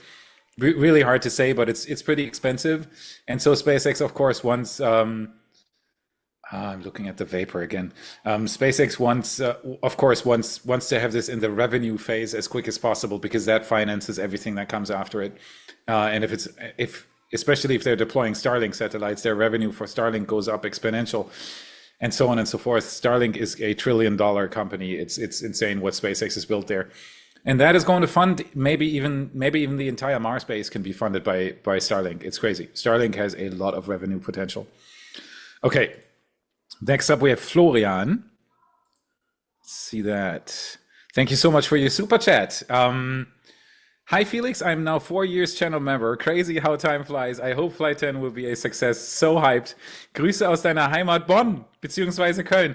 Thank you so much. for being a member for 4 years straight. This is insane. That's a lot of loyalty. We have a few of those, but you can count them, I think, with two hands. The people that have been supporting for so long are very rare. So thank you so much for doing this, and I'm super hyped about it as well. The sentence in the end, Grüße aus deiner Heimatstadt Bonn bzw. Köln, is because I lived in the city of Bonn for 15 years, and I consider that my home base in Germany. It was a lovely time I had in that city, and so yeah, greetings back. Now I'm in Florida. Very, very much looking forward to this flight as well. I'm super hyped about it. I can't watch though. I can't watch. Not after those flights. It's just insane. The last one was terrible. Specifically, it's really tough, especially if you analyze this stuff every day. It gets really tough to see. I know so many SpaceX engineers, and you can't imagine how they feel when you see a Starship spinning off into the distance. That's not what they want. So I'm seriously rooting for Ship 37. This is going to be better. You heard it here first. Fingers Okay, crossed. so we have Seb's World. Question: where is Felix from? Okay, originally I am from Germany, but my family is split half German and half United States. Because my mother married twice, and the first one was this classic soldier from after World War II. They fell in love. He was a US soldier. She moved to the United States, had 2 kids with him. Their marriage didn't last longer than 15 years. She got divorced. And then she moved back to Germany, married again. And I'm from that second marriage. So both my parents are German, but half my family is from the United States. It's kind of funny split there. I have one sister living in France. I have an aunt living in, that's the door right there. Give me a second. I got to mute this. I have an aunt living in northern Italy. I have a sister in Milwaukee, a brother in, God damn. Okay, I'm sorry for cussing here. The phone didn't want to stop. Now I think it's silent now. I hope so. Okay, so I have my family. In short, family reunions are really, really hard in my family because people are everywhere. It's kind of a globe-trotting family. So where am I from? I was born in close to Düsseldorf, which is a city in Germany. I was raised in the Eifel, which is a volcanically active area in Germany. Lots of mountains and woods, and that's what I know from my childhood. Then I lived in Bonn for 15 years. Then I moved to northern Germany, where my wife is from. And then we both moved back to where I was raised for 2 years. And then I moved to the United States. So that's me in a nutshell. I've never been good at staying at one place, really. But not because I didn't like it, but because there were other things that needed to be done. And so I've always moved around. But yeah, if I'd have to, by now, though, it might have even changed. If you would have asked me 3 years ago where my home is, I would have said it's Bonn. But now, 3 years being in Florida, it's more and more becoming Florida, honestly. It's a really, really nice place. I have never been greeted with more open arms than by the United States population. You guys rock, seriously. There are so many people who helped us, who are still helping us. We found so many friends here. Everybody is nice and friendly. The US is a pretty cool place. So my home is here now, but I come from all sorts of places. That's how I would sum it up. That's a tough to answer question. Okay, next up we have Voniatic. Question: why does SpaceX opt for re-entry over getting Starship into orbit first? Because you have to. You cannot send a Starship is huge. We had it before. Remember that the size difference between Falcon 9 and a Starship isn't just the height, it's also the volume is way bigger. And a Starship has a heat shield. The upper stage has a heat shield. So if a Starship goes to orbit and SpaceX cannot ensure that the Starship can deorbit safely, it is going to deorbit somewhere. But if it deorbits somewhere, at being 200 tons heavy with protected by a heat shield, imagine that thing deorbiting over a city. That would be news that would probably lead to SpaceX having to cancel the Starship program, and that's why they're not doing this. They need to be very, very sure that Starship can go into orbit, exit orbit, and re-enter. Very, very important before you go to an actual orbit. SpaceX's flight profile right now is basically almost an orbit. If they would thrust for another 30 seconds, they would easily be in orbit. It's just very, very little that is missing. But this very little that is missing leads to Starship definitely re-entering at a spot that they know of where it's going to be, even if the entire thing shuts down. And that's why they're doing this. That's why they're not going to orbit yet. Because it is way more different than just the size. It really is. It's a completely new project. Falcon 9 and Starship can almost not be compared. They have in common that they're both broomsticks and they both have engines at the bottom. That's basically it. Even the engines aren't the same. So we have John Vitali.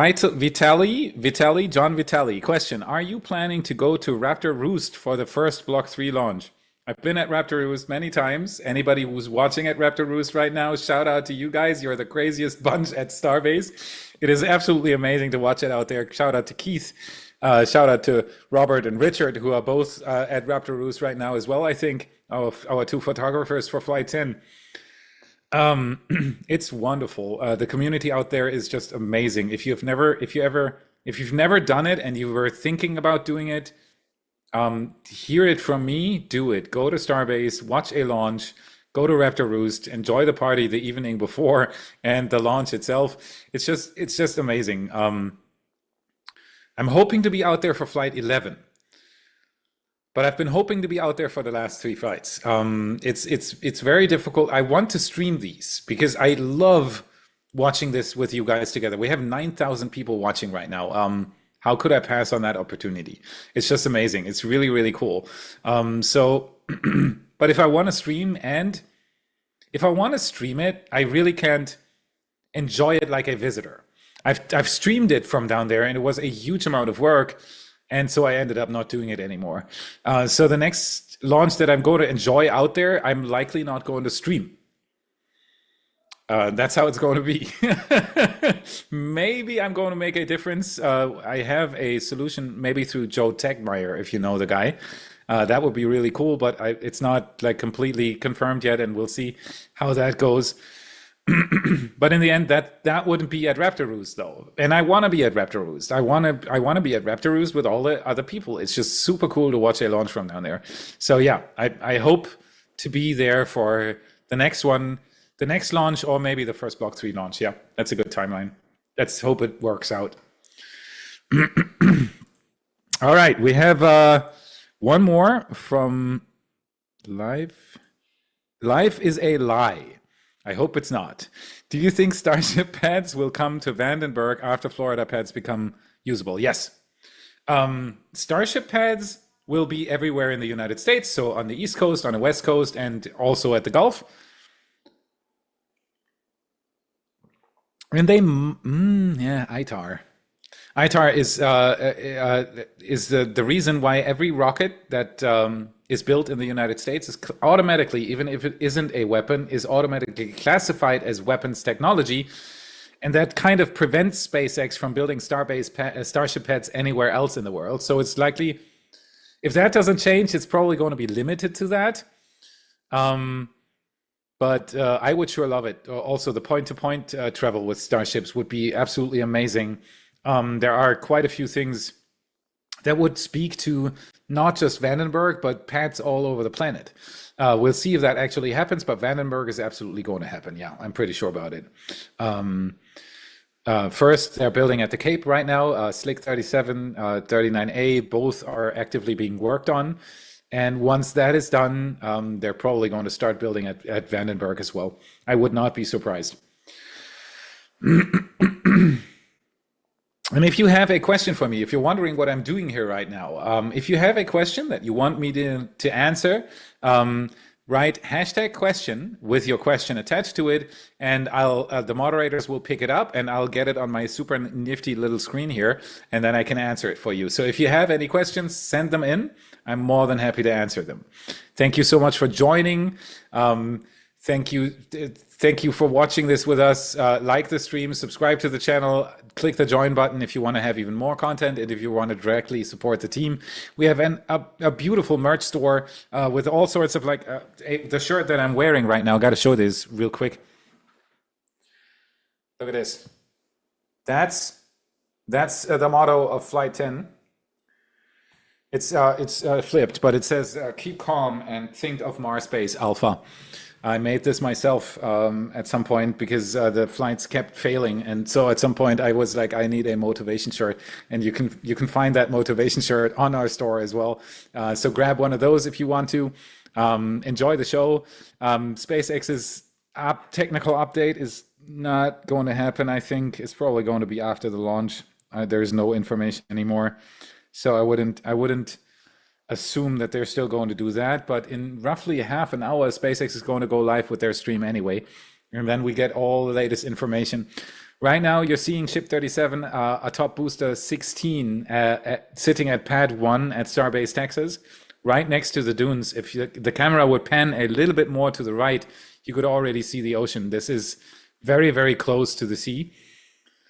Those soft little hills there in front of the pad are sand dunes from directly at the beach. It's insane. It's a beautiful place. And we're hoping that SpaceX is going to launch Ship 37 and Booster 16 on Starship Flight 10. The goal is the same as it was on Flight 9, 8, and 7, basically, and even 6. There you go. You see there's the salt flats. That is a spot, this dirt patch in front there is a spot that is often used by photographers to take pictures. And there you can already see that dune wall starting. And that's the sea, that's it. Behind that is the ocean, that's Boca Chica Beach. So it's right next to the water. It's really nice when you visit the place because you can combine the closest up rocket watching that you can imagine with a day at the beach because it's right next to it. It's really, really nice. And so we're hoping that SpaceX is going to launch Ship 37 and Booster 16 today on a mission profile that basically repeats Flight 9, 8, and 7. The major milestones are a payload deploy. They want to deploy 8 Starlink dummy satellites to test out the PEZ dispenser. They want to do a Raptor engine relight in space. And then after that, there's going to be a lot of edge case testing. They are going to test the ship on its reentry, giving it a tougher angle of attack to produce more heat, to test the heat shield. And they're basically going to do the same with the booster as well. It's going to fly at a steeper angle of attack to stress the structure. And it's going to even in the end deliberately have one engine not relight so that the booster needs to make that split-second decision and relight an engine in the middle ring to compensate for the one center engine that doesn't light on the landing burn. So this is all testing of what happens if. And this is exactly what you do with the last 2 Block 2 ships when you're already building Block 3. You're trying to find the edge cases. You're trying to find where does it break? Where does the material not hold up anymore? Where is the engine not quick enough anymore to rescue the booster if the engine next to it fails, and so on and so forth. So that's the entire reason why they're doing all these tests, except for the payload deploy and the relight. Those are separate from anything else that is happening. There's not going to be a booster catch because they've done that twice, I presume, right? So booster 15 was even launched, caught, and then relaunched. All this is done with Block 2. So they're waiting. SpaceX is on one side waiting for Block 3, and on the other side they still have these Block 2 ships left, and so they're taking the opportunity, risk little, and get as much data as you can on things that aren't explored yet. And since Block 2 ships have flown and re-entered, there really isn't much they could test beside edge cases, and that's what they're doing. And that's what we're hopefully going to see. I am sure rooting for Ship 37 that it is going to actually touch down in the Indian Ocean. That would be very, very nice. Okay. We have Robert Redpath. Thank you so much for the question. Will the sat dumps be visible from Europe, given the PES test? Everything should be visible from Europe, I think. I don't know exactly where the orbital path goes through, but it should go over Europe. And so technically you should be able to see the Starship, and you should be able to see the dummy satellites, because the deployment is 15 minutes or 18 minutes into the launch, I think. So the first satellite is probably going to come out at 20 minutes. So the question really is, where is the Starship going to be at that point? That is hard to say. I don't know exactly, but I've managed before. I streamed a Falcon 9 Starlink launch when they were still brand new, and there was a lot of interest from you guys to see those. So I streamed one, and 15 minutes after the rocket was launched, I took you guys with my phone outside. I walked through my house with my phone as my camera, with my microphone here on my shirt. And I walked outside and I aimed the camera at the sky, and people back then in that stream were able to see the Starlink train live go over our house. And that was a really good way of showing you that this is actually happening. I mean, you're seeing this picture here if you're sitting in Japan or Dubai or wherever you're from. We had this in the beginning of the stream. I asked where everybody's from, and people are from everywhere, and you're just seeing this on screen. But yeah, that once it's launched, it's actually flying around the planet. So yeah, I just don't know where exactly it's going to be. So that is hard to answer. But it might be visible from Europe. Africa, people are saying Africa. It could be, yeah, it could be Africa, but it is absolutely going to fly into that direction. That's the thing. And with that Starlink launch back then, it worked just perfect. It came almost 90 degrees over our house. The Starlink train passed over our house 10 minutes after the launch, or 15 minutes after the launch. That was amazing. Yeah. And then it is going to continue over into the Indian Ocean, and it's going to splash down off the west coast of Australia. They've done a little bit of changes with the notices to mariners. So they varied the exclusion zones where they're supposed to land, but there's no big change there, and it's still the Indian Ocean that they're aiming for. So that's what we can look forward to. We have Red Streak 1. Will there be a Raptor 4 someday? That depends. If Raptor 3 is flawless and if it works just fine, there will not be the need for a Raptor 4. It's a bit different than with the blocks of the ships, because on a ship and a booster, there are a lot more systems involved, a lot more things that you can still improve and change the design of. And so normally on the rocket itself, there are more blocks than on the engines.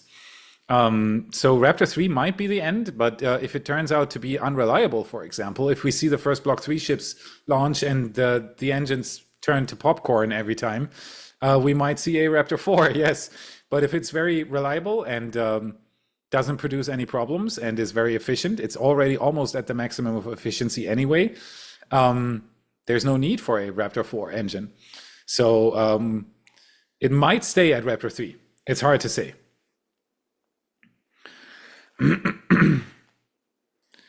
We have Will Smith. Hey, Will Smith. Question: when will they catch Starship? Yeah. If this Starship does what it's supposed to do, and the next one does what it's supposed to do, we should see it on flight 13.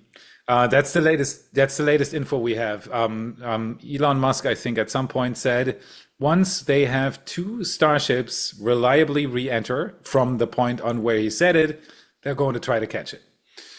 But as soon as he said it, they didn't make the re-entry reliable anymore. So we're still waiting. It's a little hard to say. I do have a quick info here for everyone. If you check the countdown on the top left, you'll see that it just moved from roughly like T minus 1 hour and 15 minutes to T minus 1 hour and 33 minutes again. And that is because the launch was pushed from 6:30 to 6:50 p.m. Just keep that in mind, 20-minute delay. Sounds good. That's okay. That's a 20-minute delay. That's not that much. It might be related to weather because fueling wise, everything looks just fine. I got an information from Robert, no, actually from Richard, saying that the weather out there looks really good right now. So let me just real quick see. 1 second. Yeah. Big improvement in the weather since this morning's storm. So this morning there was actually a storm going on at Starbase, according to Richard, and he's on site.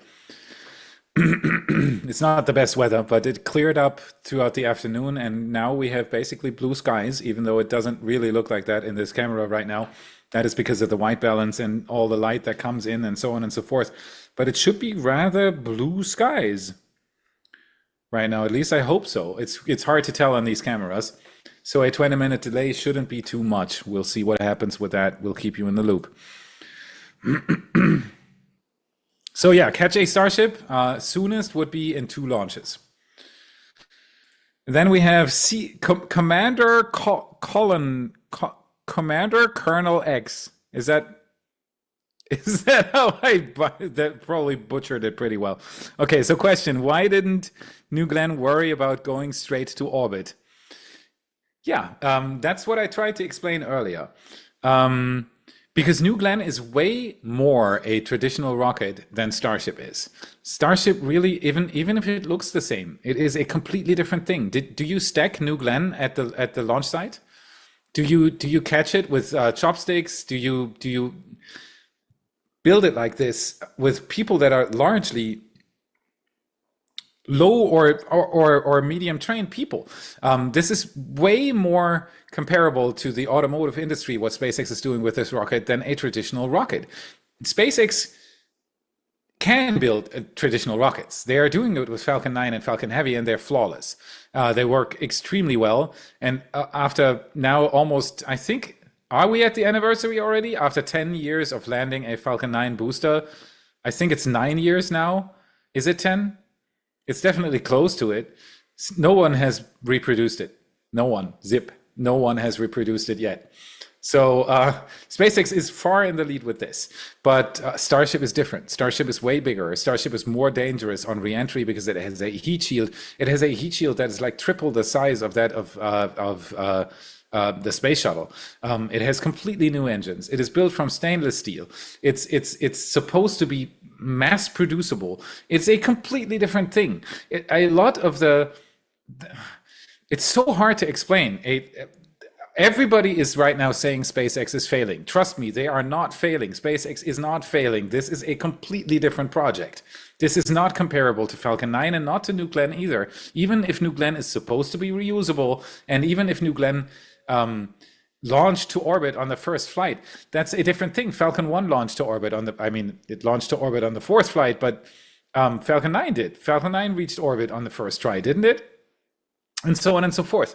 So it really is a completely different thing. You cannot compare Starship to any other rocket that's been before, not even to N1, the Russian largest rocket ever, and not even to SLS, because SLS is reusing shuttle parts. It's legacy technology. It's really a completely different project, and it's hard to put into words. It's because there are so many different aspects that fall into this. But that's the reason why. That's the reason why they don't want to go to orbit straight, because they are doing the Mercury project right now.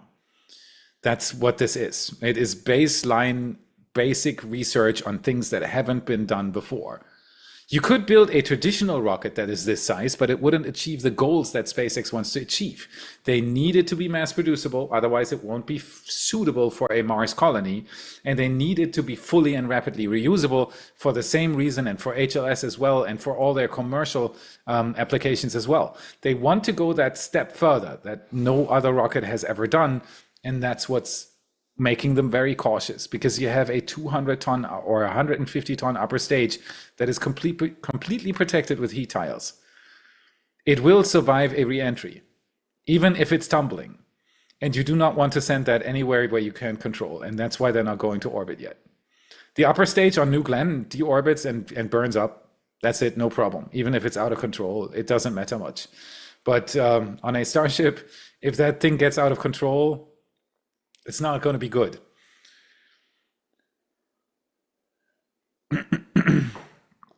So yeah, that's in a very, very large nutshell why Starship is different than New Glenn. It really is. We have Midnight Garage. Thank you so much for your question. Why was Florida chosen as a launch location over other areas in the United States? That is because it's the Eastern Range. So there are two ranges in the United States, the Western Range and the Eastern Range. The Western Range is anything that launches towards the west, and the Eastern Range is anything that launches to the east. And in the US, in the continental United States, Florida is the most south you can go on the East Coast, and that's why they're launching from there. That's all there is. It was a spot, and it was large enough to build something like Kennedy Space Center, because Cape Canaveral was nothing before NASA came there. It was not developed. There were a few Indians living there, I think, but that's it. So SpaceX, NASA found this huge swash of land that they could use to build Kennedy Space Center, and it was very south, and it was facing east. That's the reason why they chose Florida. Europe, for example, chose French Guiana, which is an island off the coast of South America, which is very remote and causes them a lot of problems, but they needed to kind of go that way because they couldn't have launched anything out of Europe because you're instantly flying over land, over populated areas, and that is a huge problem if you have rockets that you're not completely... If there is a chance of failure, you do not want it to fail over populated areas. And since Europe doesn't have any eastward-facing coasts, they couldn't launch anything out of there. So they chose French Guiana to build their spaceport, which is very like things that SpaceX does wouldn't be possible in French Guiana. Or almost not, because it's so remote, it's so far away that everything that needs to come in externally, like for example, the upper stages. SpaceX produces Falcon 9 upper stages in Hawthorne, California, twice a week, or actually 2.5 times a week, which is completely nuts. No one has ever built rocket upper stages that fast, and they're reliably working. So shout out to Hawthorne, amazing job. And those are being trucked with semi-trucks to Florida. It's a chain, basically, of 2.5 upper stages each week traveling to the Cape to support the launches. It's completely crazy. And with French Guiana, that would be really hard to do. You would have to produce it externally and then ship it all the way down there. So Europe is in a tough position there. Makes it very hard for them to find a good launch location. The United States has this huge advantage of having that western and that eastern coast, and they can just build their launch pads on these two coasts, and that's it. And the further you go south, the more you use the spin of the Earth to accelerate your rocket, because the Earth spins more at the equator, faster than at the poles. And so the further you go towards the equator, the more advantage you have through that. Granted, that has become less and less important with modern days rocket engines because they are more efficient. And so it doesn't make that big of a difference anymore. If you have like 15 tons of payload on your rocket, it doesn't matter if it's just 14.5. But all the way in the beginning, they had a few kilograms of usable payload capacity, and then every bit matters. And that's why they preferred to launch close to the equator. Nowadays, it's getting less and less important. So that's a good thing. All right, I'm going to take another very, very short break here. And I encourage you, send me questions, #question, and I'll answer as many as I can. SpaceX should be online in 30, 45, 40 minutes from now. Very much looking forward to that. The fueling process hasn't begun yet, but it should be 10 minutes out by now. At least the decision should be 10 minutes out by now, correct? According to the timeline, it's at 1:15 prior to ignition, I think. So SpaceX... Yep. So SpaceX should be getting very close to the go for propellant load decision. And then right after that, at T-53, they actually start loading. So we should see some... I'm wondering if I already see something, but that can't be. I'm kind of seeing frost lines. But that can't be. I mean, look at it. Am I crazy? You're still muted. Great. Yeah, No so worries. we shouldn't really be able to see any frost zones yet. I mean, we're 10 minutes away from the decision to even start fueling. Yeah, I And know, I fueling know. isn't supposed to start for like another hour, half an hour, sorry, 30 minutes. Yeah, Yeah, roughly but 30 there's minutes definitely out. tank farm activity, that's for sure. Yeah, everything looks very nominal, and a 20-minute push doesn't say anything. So, how long is the launch window today? Do you know that from the top of your head? Yeah, launch window is 1 hour, starting at 6:30, going to Okay, 7:30, perfect. 12 p.m. Yep. They So pushed it to we're 50 minutes in, so we still have 40 minutes to push back. Yeah, yeah, we'll see. not too We'll much. see. The weather looks good. That's the main concern for me right now. Yeah, what So I'm a we'll bit wait and concerned see. about is, yeah, last time we usually had some holds in the countdown while SpaceX was already live, and depending on Yep. how long that takes, Yep. might run Well, over we that we still window. have a 4 to 5 minute buffer. Yeah, So fingers crossed. fingers crossed. All right. I'll be back in 5 minutes.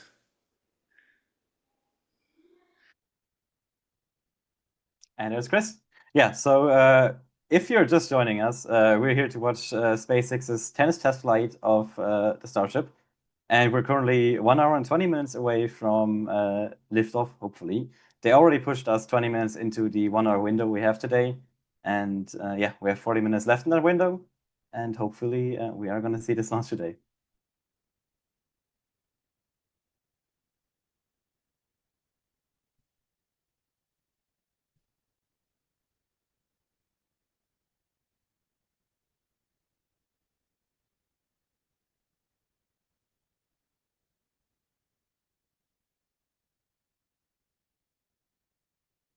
Well, with you on that one, there's another question.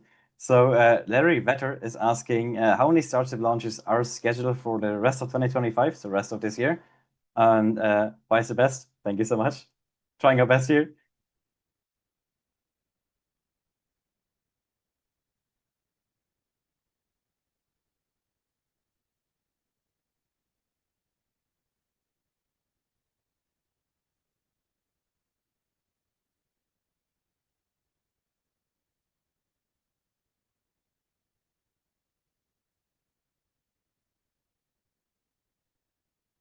Changes. So this is Hold this there, is Chris. definitely for sure. You were still muted, so you need to repeat that. I'm sorry. Wait, oh, Yeah, you muted I me? had you muted. Okay. I'm very sorry. Sorry. You're good now, Okay, though. so I'm just going to start again, no problem. Okay, so the one start that we know of after flight 11, after flight 10 is flight 11, because that one is set to go, and that one will be pretty swift after flight 10 if everything goes to plan. There's not much need to change a lot of things on the ship. The ship is basically built, and if this one works, the next one will just come after it. The thing is, we don't know how fast we will have the launch capabilities for the Block 3 Starship. We know that they've been busy working on Pad B. We know that Pad B really looks like it's coming together and it's getting there. And I think it's not going to be long until we first see testing. But we really don't know. It has a lot to do with how fast they get their launch table ready, how fast they can get everything sorted out. Once that is achieved, I think that SpaceX will go back to trying to achieve a swifter turnaround time.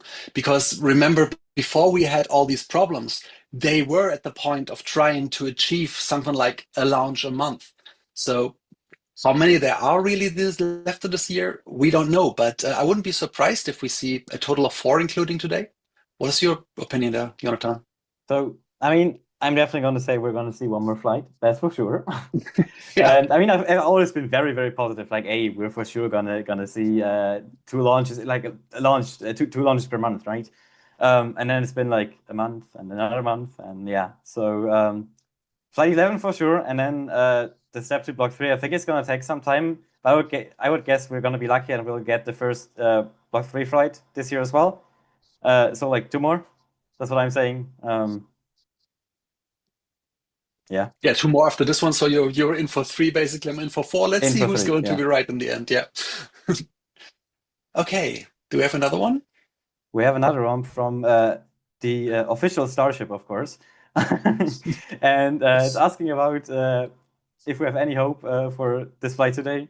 What's your I say, think we Matt? have a lot of hope for this flight today. I think they had ample time to sort things out. The mishap with ship 36 is something that had nothing to do with the flight technology of the ship. It's something where a tank ruptured, and it really looks like this was a mistake that had nothing to do with what happens during a flight. So yeah, I'm pretty confident that they sorted out all the problems that we have seen on the two routes.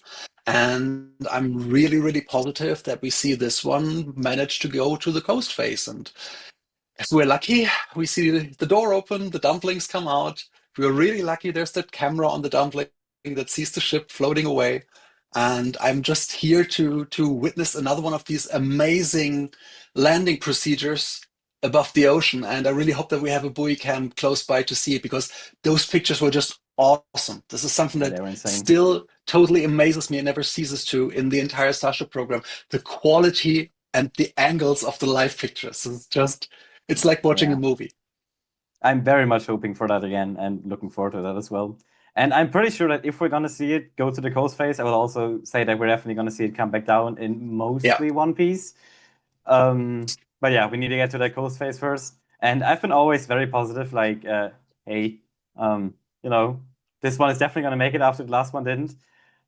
And it's been like quite a few times like that now. So I would say I'm actually like a bit less positive about this one than the last one.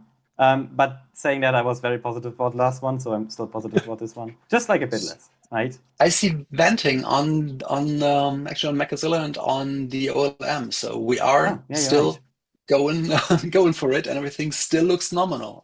This looks really good. I think we're gonna see that thing fly in a I little bit over an hope hour. so much. And we do Yeah. have a super chat from Now Boyle. Hope I didn't butcher your name. And he's asking where both of us are located. Yeah, where are you from, Cris? I'm located close to Osnabrück in Germany. That's kind of in the northern parts of it. Yeah, so Germany gang and +1 in the Germany gang. I'm close to Aachen, so that's between the border of Germany, the Netherlands, and Belgium, and Luxembourg as well, kind of. So all Yeah. in there. But Very yeah, we're both European. from Germany. Pretty funny that although Felix is in the States now, all of us are from Germany. Team home base. Okay, yeah, I think we can take another quick look at the pre-launch timeline here, just to get up to speed what we can expect next. And because we're very close to that T-minus 1 hour and 50-minute mark, internally the flight director should verify if we're a go for propellant load now. And I would guess that's the reason why we see the OLM and the tower vent starting. So we're getting very close to them deciding if they want to fuel today, or fuel now. They might push it a bit, of course. Yeah, so very close to that, and you can see it light up as well now. So we should see that, and we'll look out at the Twitter X from SpaceX and see if they confirm that. And we Yeah, should so far hopefully they get that didn't. very, very soon. Yeah, but yeah, should be any minute now. Yeah, Cris, you just want to tell us about the next important steps after that? Wait a sec, I have to get that thing on. Um, This is a Felix really is small also monitor back I'm in the watching it background. on. Felix is also back. That's brilliant. Yeah, I'm watching this all on like an 8-inch so that I can I can look directly into the camera. So guys, next time I'm more prepared on that one. Oh, good. Yeah, so at T-minus 35 minutes. Oh, Yes. let's get Felix back in here.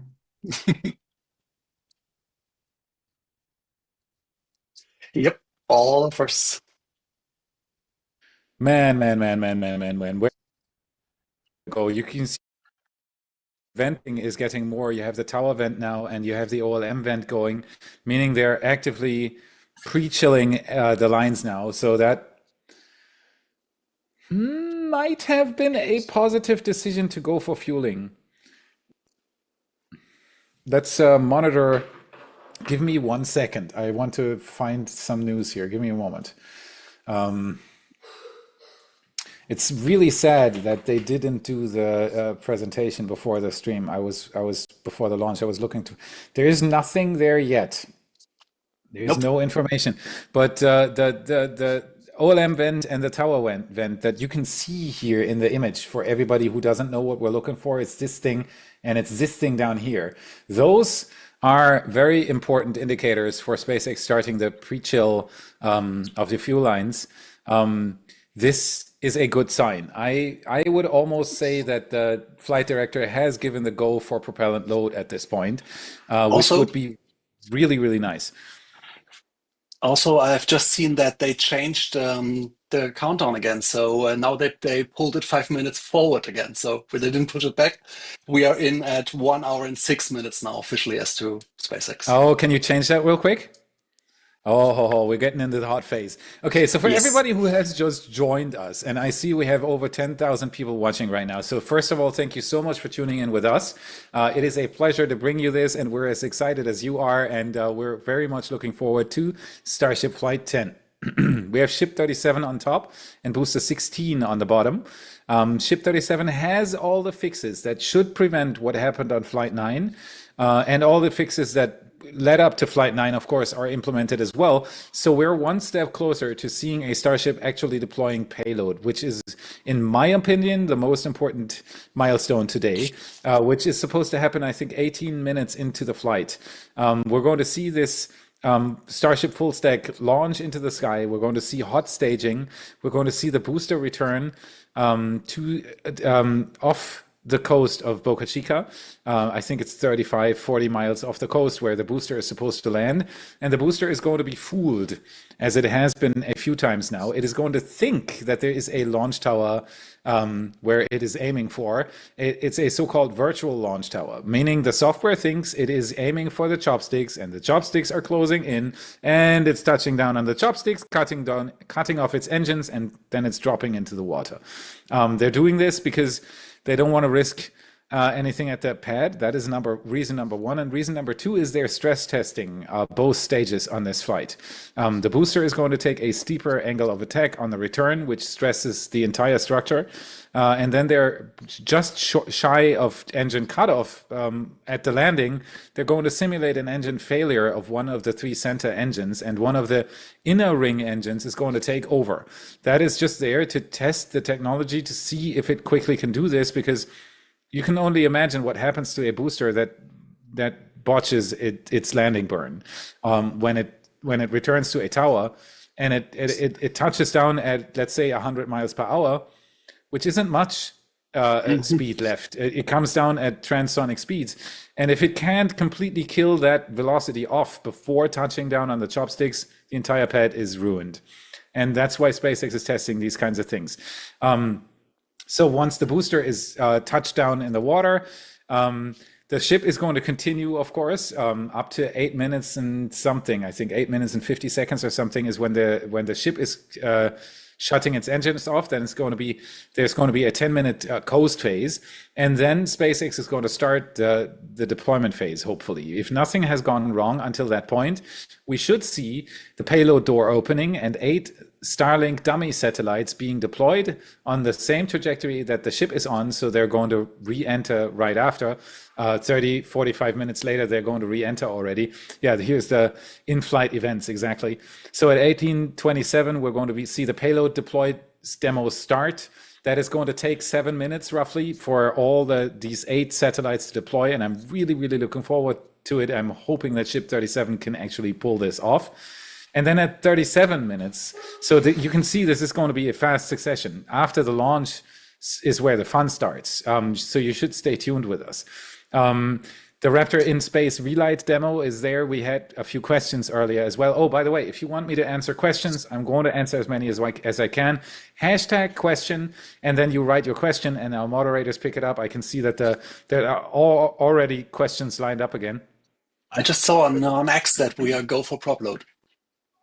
See, that's what I meant. That's why you can see, yes. Okay, so this is an important milestone. We are go for Flight 10, man, Flight 10, and we're still streaming it. Okay, so this is really, really cool. They're pre-chilling the lines right now, and we should see propellant load start at in 10 minutes. We're 10 minutes away from that. And then another 10 minutes after that, SpaceX traditionally starts their own stream. We're going to have commentators on screen that give us all the information. I'm going to interrupt them very, very little because normally it's pretty important what they're saying. But yeah, the hype train can start. This is a propellant load decision, and everything's set to go. This is really, really cool. So what I was saying is, if you have questions, write #questions. If you attach it to a super chat, which of course the team appreciates hugely, you're going to be prioritized. So if you want your question to be absolutely answered, a super chat helps. Like the stream if you haven't done it yet. It costs no money. Just tap that little thumbs up thingy because it gives the algorithm the signal that you liked the content, you interacted with it, and it shows it to more people. That is very, very important to us. I know I'm repeating myself, but it is really important to us. If you haven't done so yet, there are almost 12,000 people watching right now. Our goal for tonight is to hit 610,000 subscribers, which we are just 1,500 away from. So if every 10th of you subscribes right now, we're at that goal, and the team is going to dance again. So you can really make this a fun evening for the Y team. If you want to go past that, you can become an active supporter. That's the inner core of the Y fan base. I have a personal chat with them. Almost every day I look into there to answer questions and to do things with them. They get all the animations that we produce for the show as a clean output, so they can take a look at it. They get all the episodes ad-free and before they actually get released on YouTube. They get picture galleries. They get access to our Discord server, where there is a really, really cool community of people in there as well. It's absolutely worth it. So if you want to do that, click the join button or go to Patreon and become a patron. There is no big difference there. It's both the same content, but I do have to say that Patreon, they take a little less of the money. YouTube takes 50%. So if you become a member, 50% of your money is going to go to YouTube and 50% to the Y team. On Patreon, that's 80-20. So that's a better thing. And that's why we're running Patreon, but it doesn't matter much. Do whatever you like. And thank you so much for showing up. We're at 12,000 people now, which is absolutely crazy. I'm seeing new members pop up here. Thank you so much, Elvin. Thank you so much, Ian. It is very, very much appreciated. This is very, very important for us to keep doing what we're doing, because all of what you're seeing here has been prepared, has been maintained, has been adjusted and set up for you to enjoy the stream today. Okay, I'm still absolutely happy to see the venting on the tower and the OLM. We're going for a launch. All right, so I'm going to try to answer a few more questions here. Cris, if you want to, we can answer those together as well. Yeah, sure. Cris is one of our script writers, by the way. I think he hasn't even said that yet. There are 3 people writing the What About It scripts. I know, even though you only see me on the camera, it is not just me. For the first 2 years, it was almost just me, but that's been 4 years ago. What we do twice a week with this production standard, I could not ever do this alone. And so there are tons of really talented space fans in the background working on the team, and Cris is one of the script writers. So some of the topics that I tell you on the episodes were written by this guy, so he knows his stuff. Okay, so let's do a few more questions. Chris Tuttle, thank you so much for the super chat. It is so much appreciated. Let me bring you up. Did you answer the Jonathan and Chris located question? You Yes, did, right? we did. Yeah. Okay, I didn't want to skip that. Thank you so much. Okay, so Chris Tuttle, thank you so much for the super chat. What are the challenges during fueling as it relates keeping the booster and ship rigid so it doesn't collapse under the weight? Even previously flown ships need to be kept inflated, right? Yeah, but the Starship doesn't. It holds up under pressure, without pressure. So SpaceX has built them so that they could stack them without the system being under pressure, correct? As far as I know, this is definitely a fact. They are not pressurized when they're moved. They're not pressurized when they're moved anyway, exactly. So for the transport, they don't need to be. And I don't think that the booster is pressurized when they're stacking. I don't think so. So the structure is pretty rigid. And it's pretty impressive, considering that I did that before for an episode as well. The Starship steel is 3.97 millimeters thick. It's basically the same 304 steel that you find on your silverware. It's exactly the same stuff. There's a little bit of a change there. SpaceX refers to it as 304X and not L. L is what you would find in your silverware, and X is what SpaceX is using, but it's 304 stainless steel. So there isn't that much difference there. And it is very impressive to think that a 4 millimeter steel wall is all it takes. The ratio is actually less than an egg to its shell.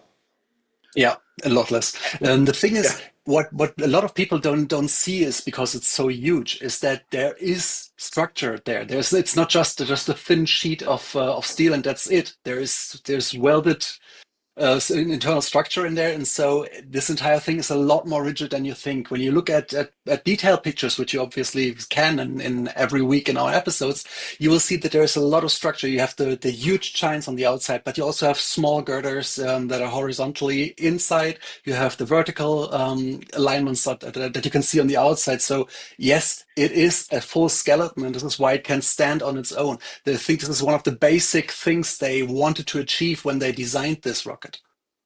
It needs to be tough, especially if it's mass produced and handled in a rougher way than a normal rocket. All this is part of SpaceX's concept, is to not have a rocket that is super delicate and that needs weeks of checkups towards a launch and so on and so forth. They basically, it's comparable to what Musk did with Tesla. Before he started Tesla, an EV wasn't a viable product. They existed, but they weren't on the market. You couldn't just buy an EV. It was a specially produced thing that was basically more a toy than anything else.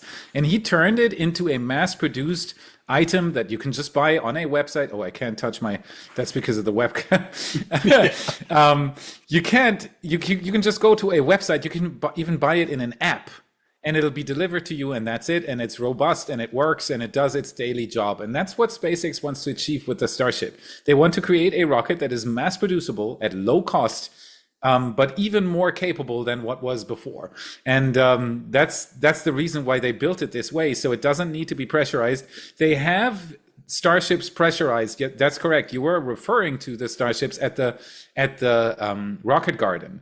A few of those prototypes there are attached to pressurization systems, but I do think that is just because they're sitting there for years. They're not being moved, and they want to just make sure that it's absolutely stable. And Jonathan is showing us his food. That is mean. we see Jonathan all the time. For everybody who's watching, I can see Jonathan right now, and he's goofing in front of his camera, and he's eating at 1 a.m. At 1 a.m, how can you even do that? And you can add a few more of those super chat questions here. Do something for the team. You're not supposed to eat on stream. Okay, so I hope that answers your question. So they are very rigid. They have these stringer rings. They have a full skeleton on the inside. Even the downcomer tube that connects all the tank structures on the inside is an added support, and is built that way as well. They have structure inside the thing from top to bottom. And I do think that the ones that are in the rocket garden were far simpler starships. They were largely empty on the inside, and so they still needed to do that. A modern Starship, modern Block 2 Starship, as you can see it up there, has all sorts of stuff on the inside. It's fully built out. And I have my SLS, squeeze SLS here, stress ball SLS again. There's a tradition. I'm going to need that later. Oh, I can't wait for the launch. It's going to be terrible. Okay, I'm going to keep more questions coming here. So next up we have James Thornton. The billionaires cannot escape. I don't know what that question is. Thank you so much for this super generous super chat. This is going directly into the coffee. How is that called in English? The coffee fund for the team. This is very, very important stuff. Thank you so much. The billionaires cannot escape. I don't know what you want to say with that. Honestly, don't know. Chris, do you? Me neither. No. Okay, so thank you so much for the super chat. If you have another question, hashtag question, I'll answer that as well. Thank you. We have Live Happens. Thank you so much for your super chat. That's a really nice name. Can you do a video? I thought that before the stream started. Live Happens. Can you do a video on the movement of rockets from Hawthorne to Kennedy? I love your channel. I've been watching since the beginning. Thank you. You've seen the dark ages when I did not know how to make a video. I was very dedicated, but I didn't know much. Can you do a video on the movement of rockets from Hawthorne to Kennedy? That's largely semi-trucks. I've even seen them pass by. I'm local to the Space Coast, so you sometimes see SpaceX's semi-trucks with something under black tarp in the back. And that's basically it. That's all it is. They leave Hawthorne twice or 2.5 times a week. On average, so it's of course not. They're not sending half a stage, upper stage, but it's technically 2.5 times a week, and they just transport them with semi trucks. That's it. That's all there is. It's wrapped in tarp, and that's it. And that is another sign of what SpaceX is doing with the space flight industry. They are trying to make it usable in the real world. It is not supposed to need all sorts of extra things. It's not supposed to need a clean room. It's not supposed to need a army of PhD engineers, because that's not feasible. It's feasible for 1 rocket or 10 rockets, but not 1,000. And that's why SpaceX is trying to change it even more with the Starship project. This is supposed to be like in the automotive industry, where you have a lot of slightly trained workers who are integrated into a system that is streamlined, and it pops out rockets always at the same quality. That's and Starship. I mean, this is basically what we see at Starbase. I mean, there's literally a factory that has factory lines, and parts are coming out, and you have the assembly buildings where they're assembled, and they are literally on the same parking lot. Yeah. And once they're done, they roll out, they go to the pad. I cannot imagine ever seeing something as streamlined as this. It is like a car factory. Yeah, absolutely mind-blowing. And It's something completely that crazy. 10 years ago was nothing but sci-fi. Yeah, This is exactly. That's why people are still having such a hard time understanding it. Like the question that we heard earlier with New Glenn. Why is New Glenn aiming for orbit on the first flight? It's because it's largely known tech. And the only thing that's unknown on New Glenn is the booster landing. And that's only unknown for Blue Origin. SpaceX is already doing this. So there aren't that many things. That's why I'm always, when somebody says SLS is innovation, I turn around and walk away. I don't want to offend anybody, but it is using technology that was largely known for 40 years, 50 years at this point. And it's really, Starship is exactly the opposite. Even though it is comparable in what it's supposed to do for NASA's Artemis project program, it's exactly the opposite of what SLS is. It's a completely new approach. There is not a single part there are very few parts that are shared between Falcon 9 and Starship. Cameras, for example, valves, very, very little things, but that's it. Everything else is completely new. So that's the reason why SpaceX is doing fundamental research here. That's basically what it is. So yeah, I can't do an episode on. I could mention in one of the episodes where that route goes past and what it looks like when one of those stages leaves Hawthorne and arrives at Kennedy. I could do that. That's a good idea. Yep, I'll do it. Thank you, Cris. Note that. Yep. On it. We have Chris M. Thank you so much, so much for your super chat. Watching with my son Joseph in Cork, Ireland, as we always do with Y. Thank you so much, and shout out to your son. What is your favorite part about watching these launches? Oh, now something's changed here. I can see. I'm confused. It's probably Jonathan doing that in the background, isn't it? I can see the full picture from Richard here right now. Yeah. I'm just confused. Give me a second. I'm trying to get the picture back up, but it doesn't let me. The large picture, yours is blocking me. There we go. I've got it back. All right. I was just confused for a second. Okay. So what is your favorite part about watching these launches? Keep up the good work. The favorite part is when it doesn't fail. I am so, sometimes this is honest. Sometimes my emotional reaction to these launches is so hard that it is hard for me to continue the launch, the stream. Because when you're streaming this kind of stuff, you're focused on explaining these things because we got 15,000 people watching now, and I want you to enjoy the shows. right? So I'm bringing up all the information. I have all these thoughts in my head, what I could still explain or mention again because new people have joined and so on and so forth. And while that is going on in my brain, I have this complete emotional overload about the Starship launch. It's not easy. It never is. But I do have to say that I enjoy this so much every time. So again, we're at 15,000 people watching now. Thank you so much to everyone who has just joined. It is a pleasure to watch this with you guys. Thank you for choosing What About It. Like the stream, subscribe to the channel. It is very, very important for us to keep going. There's 10 people in the background who are going to smile for every like and every subscription that we get. Send us a super chat. Ask me questions with hashtag question. If you want the question to be answered quicker, attach it to a super chat and then it's prioritized because the people that give coffee money are being prioritized. Click the join button to become a member and get access to the behind the scenes of What About It, basically. You get picture galleries, you get access to our Discord server, you get a private chat with me on my Discord app, on my Patreon app, which is on my home screen. I mean, that is as close as you can get to me is this thing here, and I check it daily. I don't want to show this closer because there is private messaging in there, but this is basically, this is my patrons talking to me, and I enjoy it very much. So thank you very much for becoming a member. We are closing in on Flight 10. Flight 9, 8, and 7 were disasters, or not disasters. They were a step forward, but they weren't the big thing that SpaceX was hoping to have, which is the payload deployment. They are right now aiming to have something inserted into an orbit by a Starship. That is the main goal that they're following right now, besides everything else, besides reusability, besides heat shields, development, Raptor engines, and so on and so forth. All that plays into this. But the main goal right now is to insert something into orbit with a Starship. That's the goal. And Flight 10, yes? Speaking of insertion, we have another post by SpaceX on X, and that is that we are officially loading Starship's upper stage. We are still it's going to happen. Nice, it is happening, everybody. All right, this is really, really good. So we're fueling the upper stage, as you just heard here live.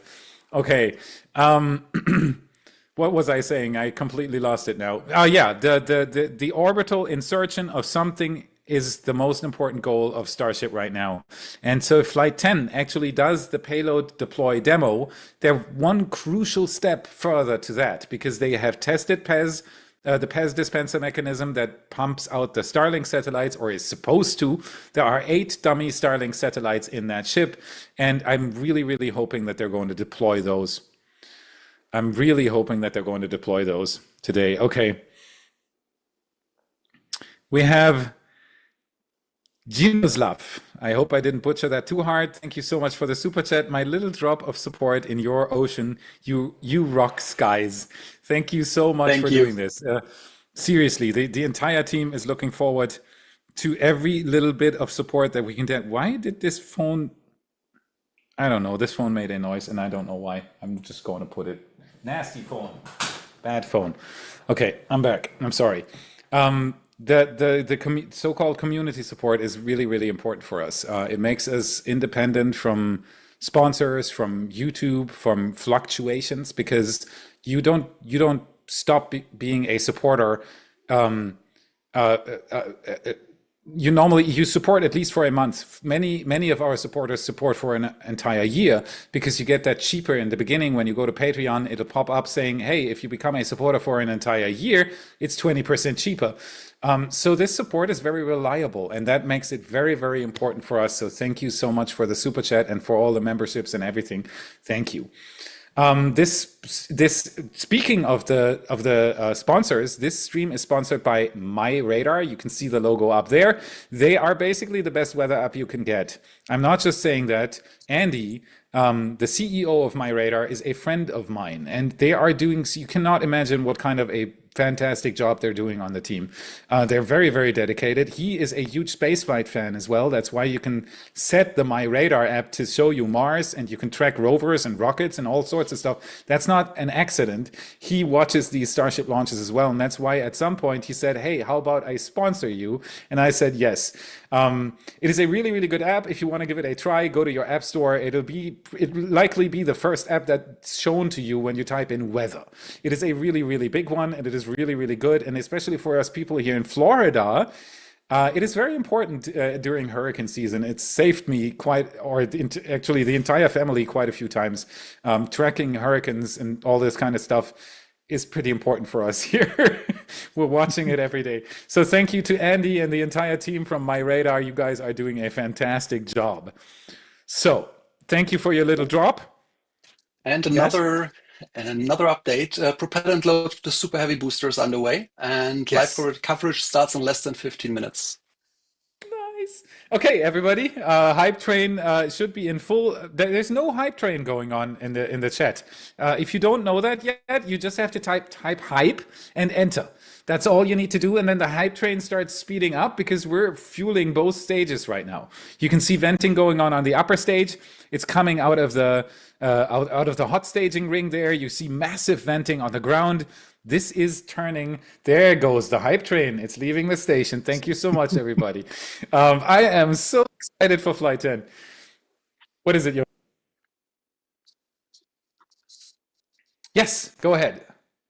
We did a flyover today, or actually we did 2 flyovers today to take pictures of the full stack, because those are the nicest pictures you can take at Starbase are the full stack pictures. And this is with Redline Helicopter Tours. That's another partner of ours.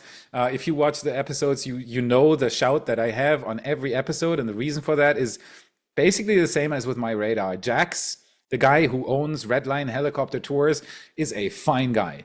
And they're doing a really, really good job for us out there. And so we're paying it back by trying to make you fly with their helicopter, which is like 10 times worth it. It's one of the craziest things I've ever done in my life, taking a helicopter out like almost Vietnam style. It's crazy. It's so much fun. And then flying around these things that you see at Starbase and seeing them from above is especially pretty cool. So it's definitely worth it. If you're down there at some point, go to redlineheli.com/Felix and book your flight. What you can see here is the same that we can see exactly from the opposite side. Our camera is maybe even visible in this shot. Is it, or is it even further away? It's basically on the other side of the Starship in the direction of the salt flats. It might even be visible on the other side.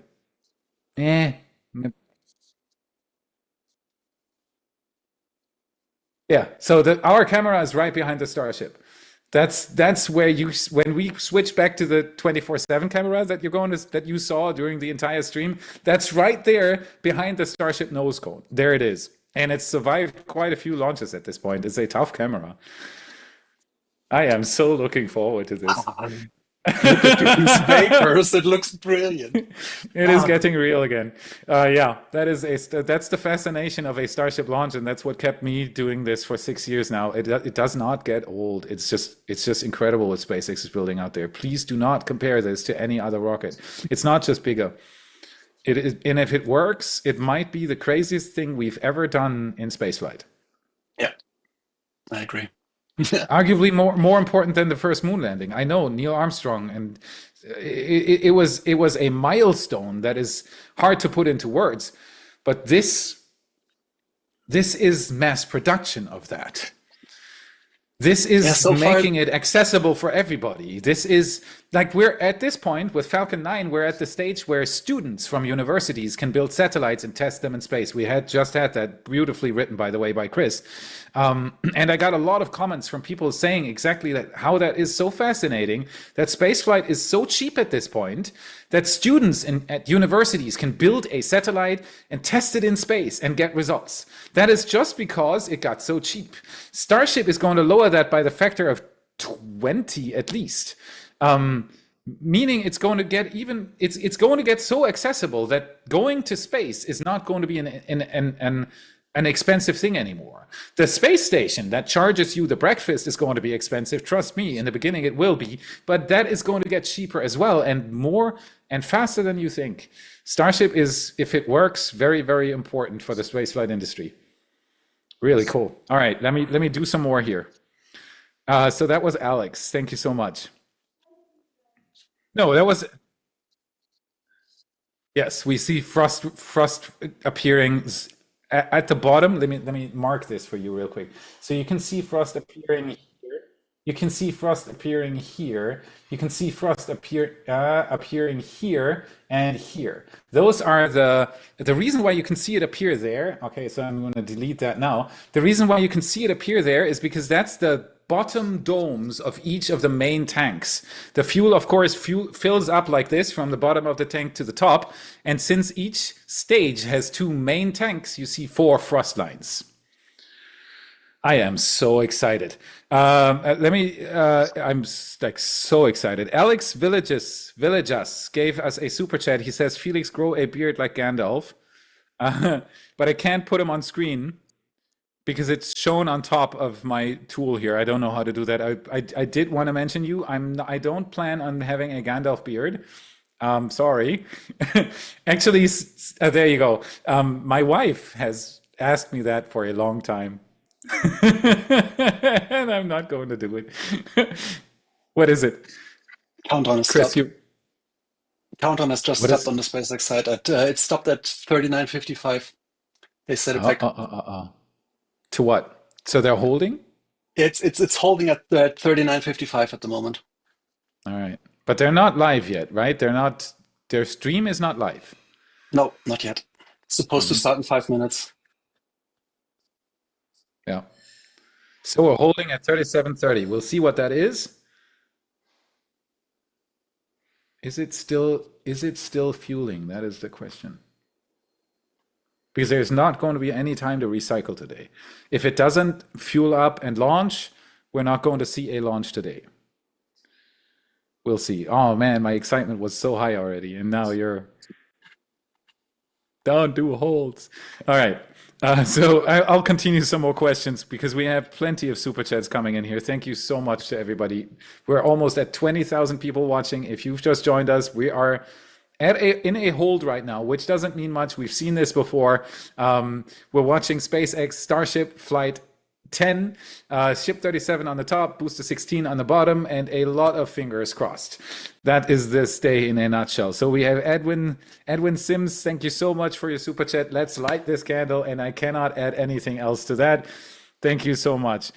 We have Deplorable Pirate Captain Gunbeard. Thank you so much for the awesome username and the super chat. Just wanted to say hi to my mom, Margaret, in Alabama, who is recovering from knee replacement surgery. So Margaret from Alabama, I hope we all on the Y team hope that you're going to be on your legs again very, very soon.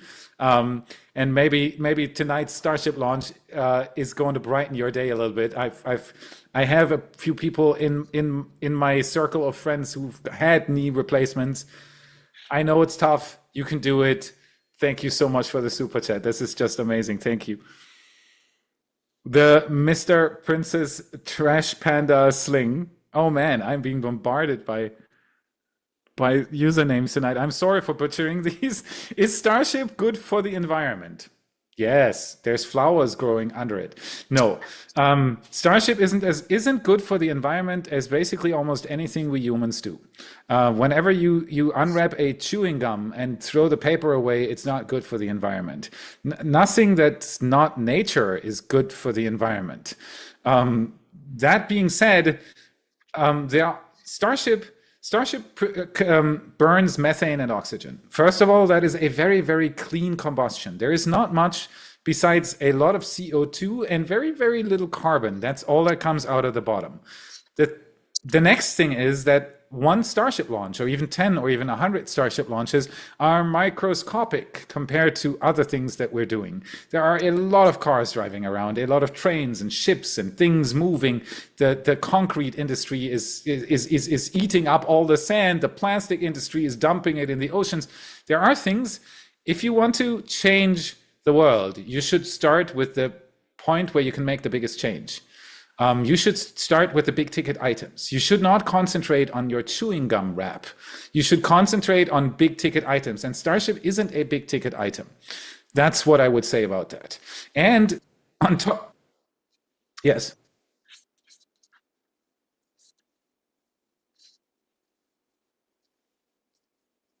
Okay, so did they just hear you? No, okay. So Jonathan just told me out of the off that SpaceX on SpaceX's website, the counter is set to T minus 12 hours. That might mean a scrub. We're still going to continue watching what's going to happen, but this might be a scrub for today. We're just going to wait and see. As soon as you see the frost lines go down again, you can be very sure that it is. But I can't see that yet, so we're going to wait and see. So that being said about Starship and the environment, yes, it is not good for the environment, but there's one more very important aspect that I wanted to say is that Starship might be able to solve a lot of problems that we have down here. Because if you start producing energy in space with space-based solar, for example, you can reduce the impact on the planet. You put the power production into space and you beam it down to Earth, meaning you don't have all these large power plants down here anymore. You could have, in theory, you could have a receiver similar to a Starlink antenna on the roof of your house where they beam down the power. That is oversimplified, of course, but what I want to say with this is that improving spaceflight capabilities has not ever been bad for this planet.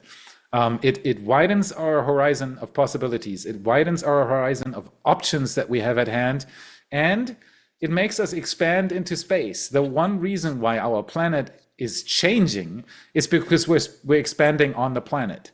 If we start expanding into space, if we start mining resources on the moon and build a colony on Mars, that is absolutely going to help our planet. So that just for the future. That isn't there right now, but that is the possibility of what this could bring in the future. And that without being a big environmentalist. If you look further, you'll see how this technology might change a lot of things. Okay, so we have a personal stash. Thank you so much for giving us a little bit of your personal stash. What's a Henway? I don't know what's a Henway.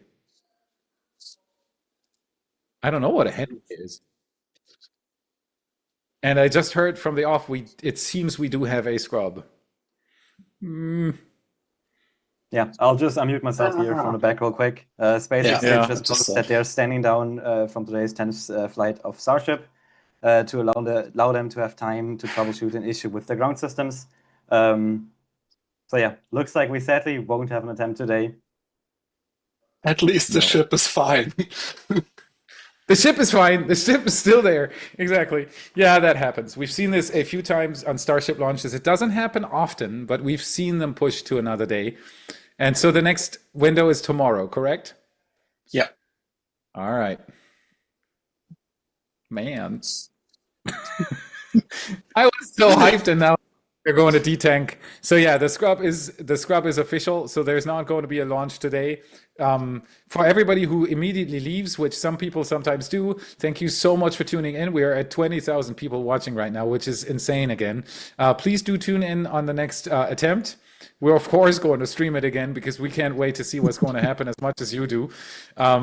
Thank you for everybody who has given some super chats, who has subscribed, who has liked the stream, who has maybe taken a look at our Patreon page to see what we offer or become a member or whatever you've done. Thank you so much. This keeps all our hobby going because on the Y team, we're not that much different from you that you're watching the stream. We're just doing this for a living, but other than that, we're the same kind of people. So thank you so much for doing this together with us. I'm going to answer a few more questions because we still do have a few, and I want you guys to get your answers. So if you've done a super chat question and you haven't gotten an answer yet, stay for another 10 minutes or so. I'm going to try to answer as many as I can. Personal stash, I am very, very sorry. I don't know what's a Henway. I cannot answer this. Chris Tuttle, thank you so much for the generous donation. Question, when will the new launch structure pad be first used? Is it Block 3 specific? Could they launch Block 2 ships from it? I think, Chris, you can answer that. First of all, the Block 2, there is just one more. No matter what happens, they won't build another one. And so plus this one. Yep. Yeah, sure, of course, but all the ones have been built. There will not be a fresh block two. And they're already building the block three ones. And yes, pad B will be the place where we will see them launch because the entire structure just is a lot of or has seen a lot of improvements. We see a completely different structure to the launch table there. It's more traditionally looking. You got a trench underneath that is firing the gases into two different directions. You don't have the omnidirectional setup as the original OLM. You have a lot more systems below it to better deal with the forces that are in play. You actually have a wedge in there that is splitting the fumes and the gases. It's actively cooled. The entire plate on the top surface is actively cooled. So this is modernized. All they have learned from Pad A is what you see here. And yes, this is made for the new version. This is made for Block 3. And you can already see one of these major changes that are happening because you see two booster quick disconnects. This is like your sign that you need to see, no, it's not compatible anymore with the old hardware. We are opening a new chapter. So this is the future. What you've seen before today is almost the past. We just have to have two more launches from the old table, and then we can expect to see it. Yes, yes, please. And then we can expect to see it refurbished. Yep. Yeah. Well said. That's exactly what it is. Block 2 is almost gone, and block 3 is going to happen at pad 2, and after that it's going to happen at pad 1 as well. As soon as block 1, as soon as all the block 2 ships have launched, so the two ships that are left, they're going to immediately start tearing down the pad 1 pad. I'm so sure about that. So we have Helge. Thank you so much for your super chat. Thank you so much. Seriously. Thank you, Felix and team. This goes directly into the coffee fund. Thank you so much. We have Derek Huffman. Thank you so much for your super chat. Thank you, Felix and team. You've been amazing to watch. You grow and become Starship's premier broadcaster. That guy. I still don't. I can't. It's a humbling feeling. Thank you all so much for watching this with us. You cannot imagine how I feel every evening when I get to bed and every morning when I get up again. I'm pinching myself that I've been doing this for 6 years now. It's nuts. So thank you so much for giving me this opportunity. If you guys wouldn't watch and do super chats and become members, I couldn't do this and nobody on the team could either. So the credit goes to you guys. Thank you so much. Seriously. Okay, we have Vastafari 34. Thank you so much for the super chat. Where did the channel name come from? Yeah, that's a question. So before I started What About It, my interest, even if it looks like that on the episodes, it's not just spaceflight. I am interested in all sorts of stuff. So when I started the channel, I thought I know a lot of things, and I might be able to explain a few of those to people that are willing to watch. And since I know the most in all my interests about spaceflight, that spaceflight is the biggest interest I have, I thought, let's do the first episode about spaceflight. Right? So I named the channel What About It? My concept was not to only talk about spaceflight, but I made the first episode about spaceflight. And that was really good, and it felt natural, and I had a lot of things to say, and a few people already tuned in and even subscribed. So I thought, let's make the next one about spaceflight. You see where this went? So now we have a name, What About It, which is really, really broad. It doesn't say anything about spaceflight. But we have a channel that is 100% about spaceflight, and that is because I started with spaceflight with the intent to do all sorts of things.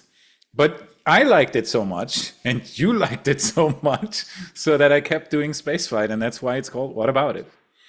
That's the entire reason behind it. So yeah, it was initially thought to be a channel more comparable to something like Veritasium or Smarter Every Day, a channel that deals with all sorts of things.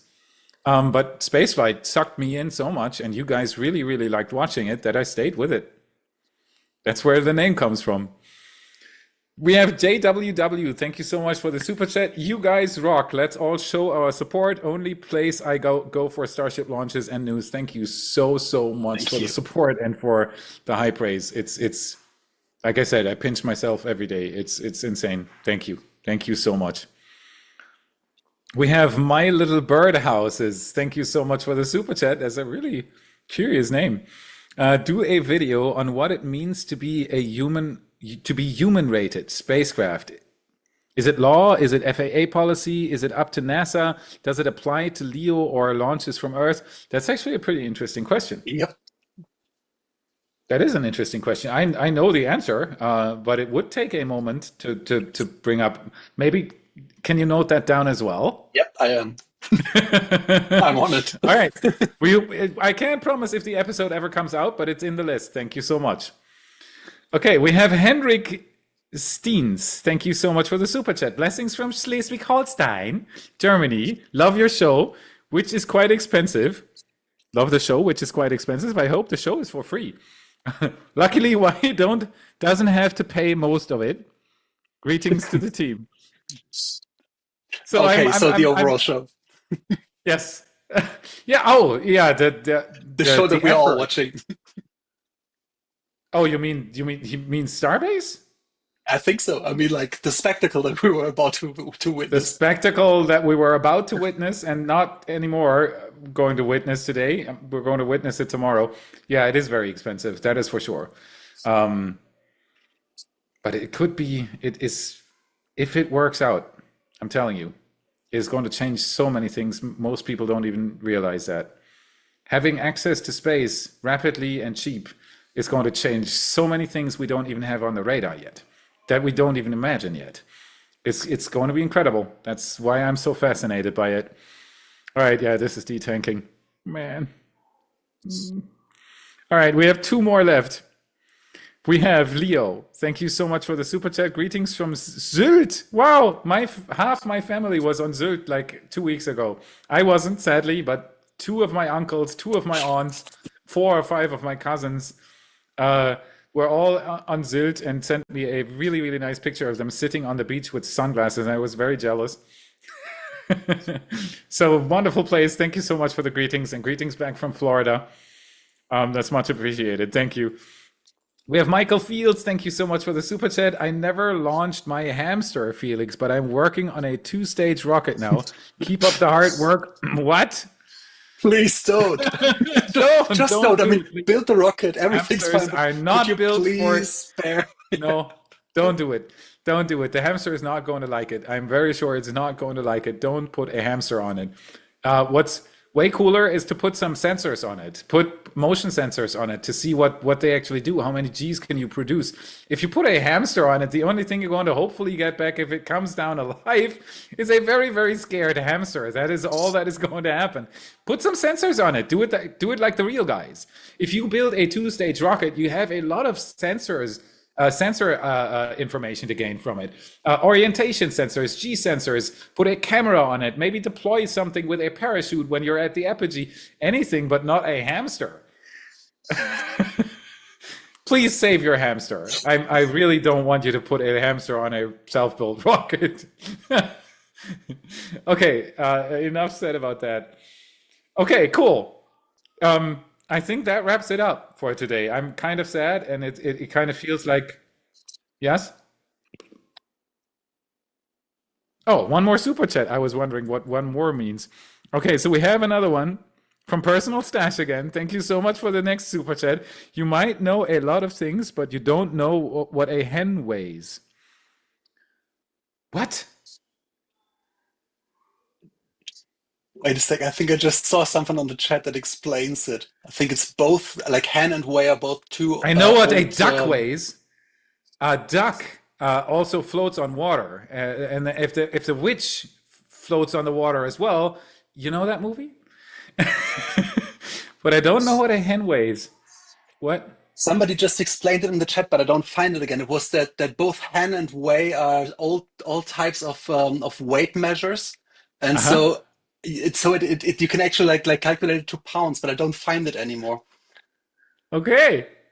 Great. We're going to leave it at that for today. This is the scrub of Flight 10, and we're going to continue tomorrow by finding out what a hen weighs. How about that? Sounds It's going to be the first topic on tomorrow's stream. I'm going to research it tonight, and then I'm going to give you a full explanation on what a hen weighs. Hopefully. All right. I'm calling it, everybody. Thank you so much for tuning in. Tune in again tomorrow. I'll set up a stream for tomorrow right after I cancel or after I turn this one off, so that you can set another reminder. You're going to be, or actually we can do it the way we often do it. We could just leave this running for a little bit longer, so that you can enjoy the view. And then once this one cuts off, you're going to be thrown over to the 24/7 stream anyway. But normally there's a pretty nice atmosphere in the chat, and that is why I like leaving these on so that people can keep chatting. Launch tomorrow, same time. Yep. Is that already done? Okay. Yeah, I'll set up a new stream for tomorrow, and then we'll see you again tomorrow, fresh for the second attempt of Flight 10, and hopefully a Ship 37 that conquers a re-entry. That is something I would love to see. So thank you very much for tuning in, for liking, for subscribing, for becoming members, and for staying tuned with Why. And I'll see you again tomorrow. Thank you, everyone. I'll also see you tomorrow. Have a good one. Bye-bye. Bye. And Bye from me from the office. Well.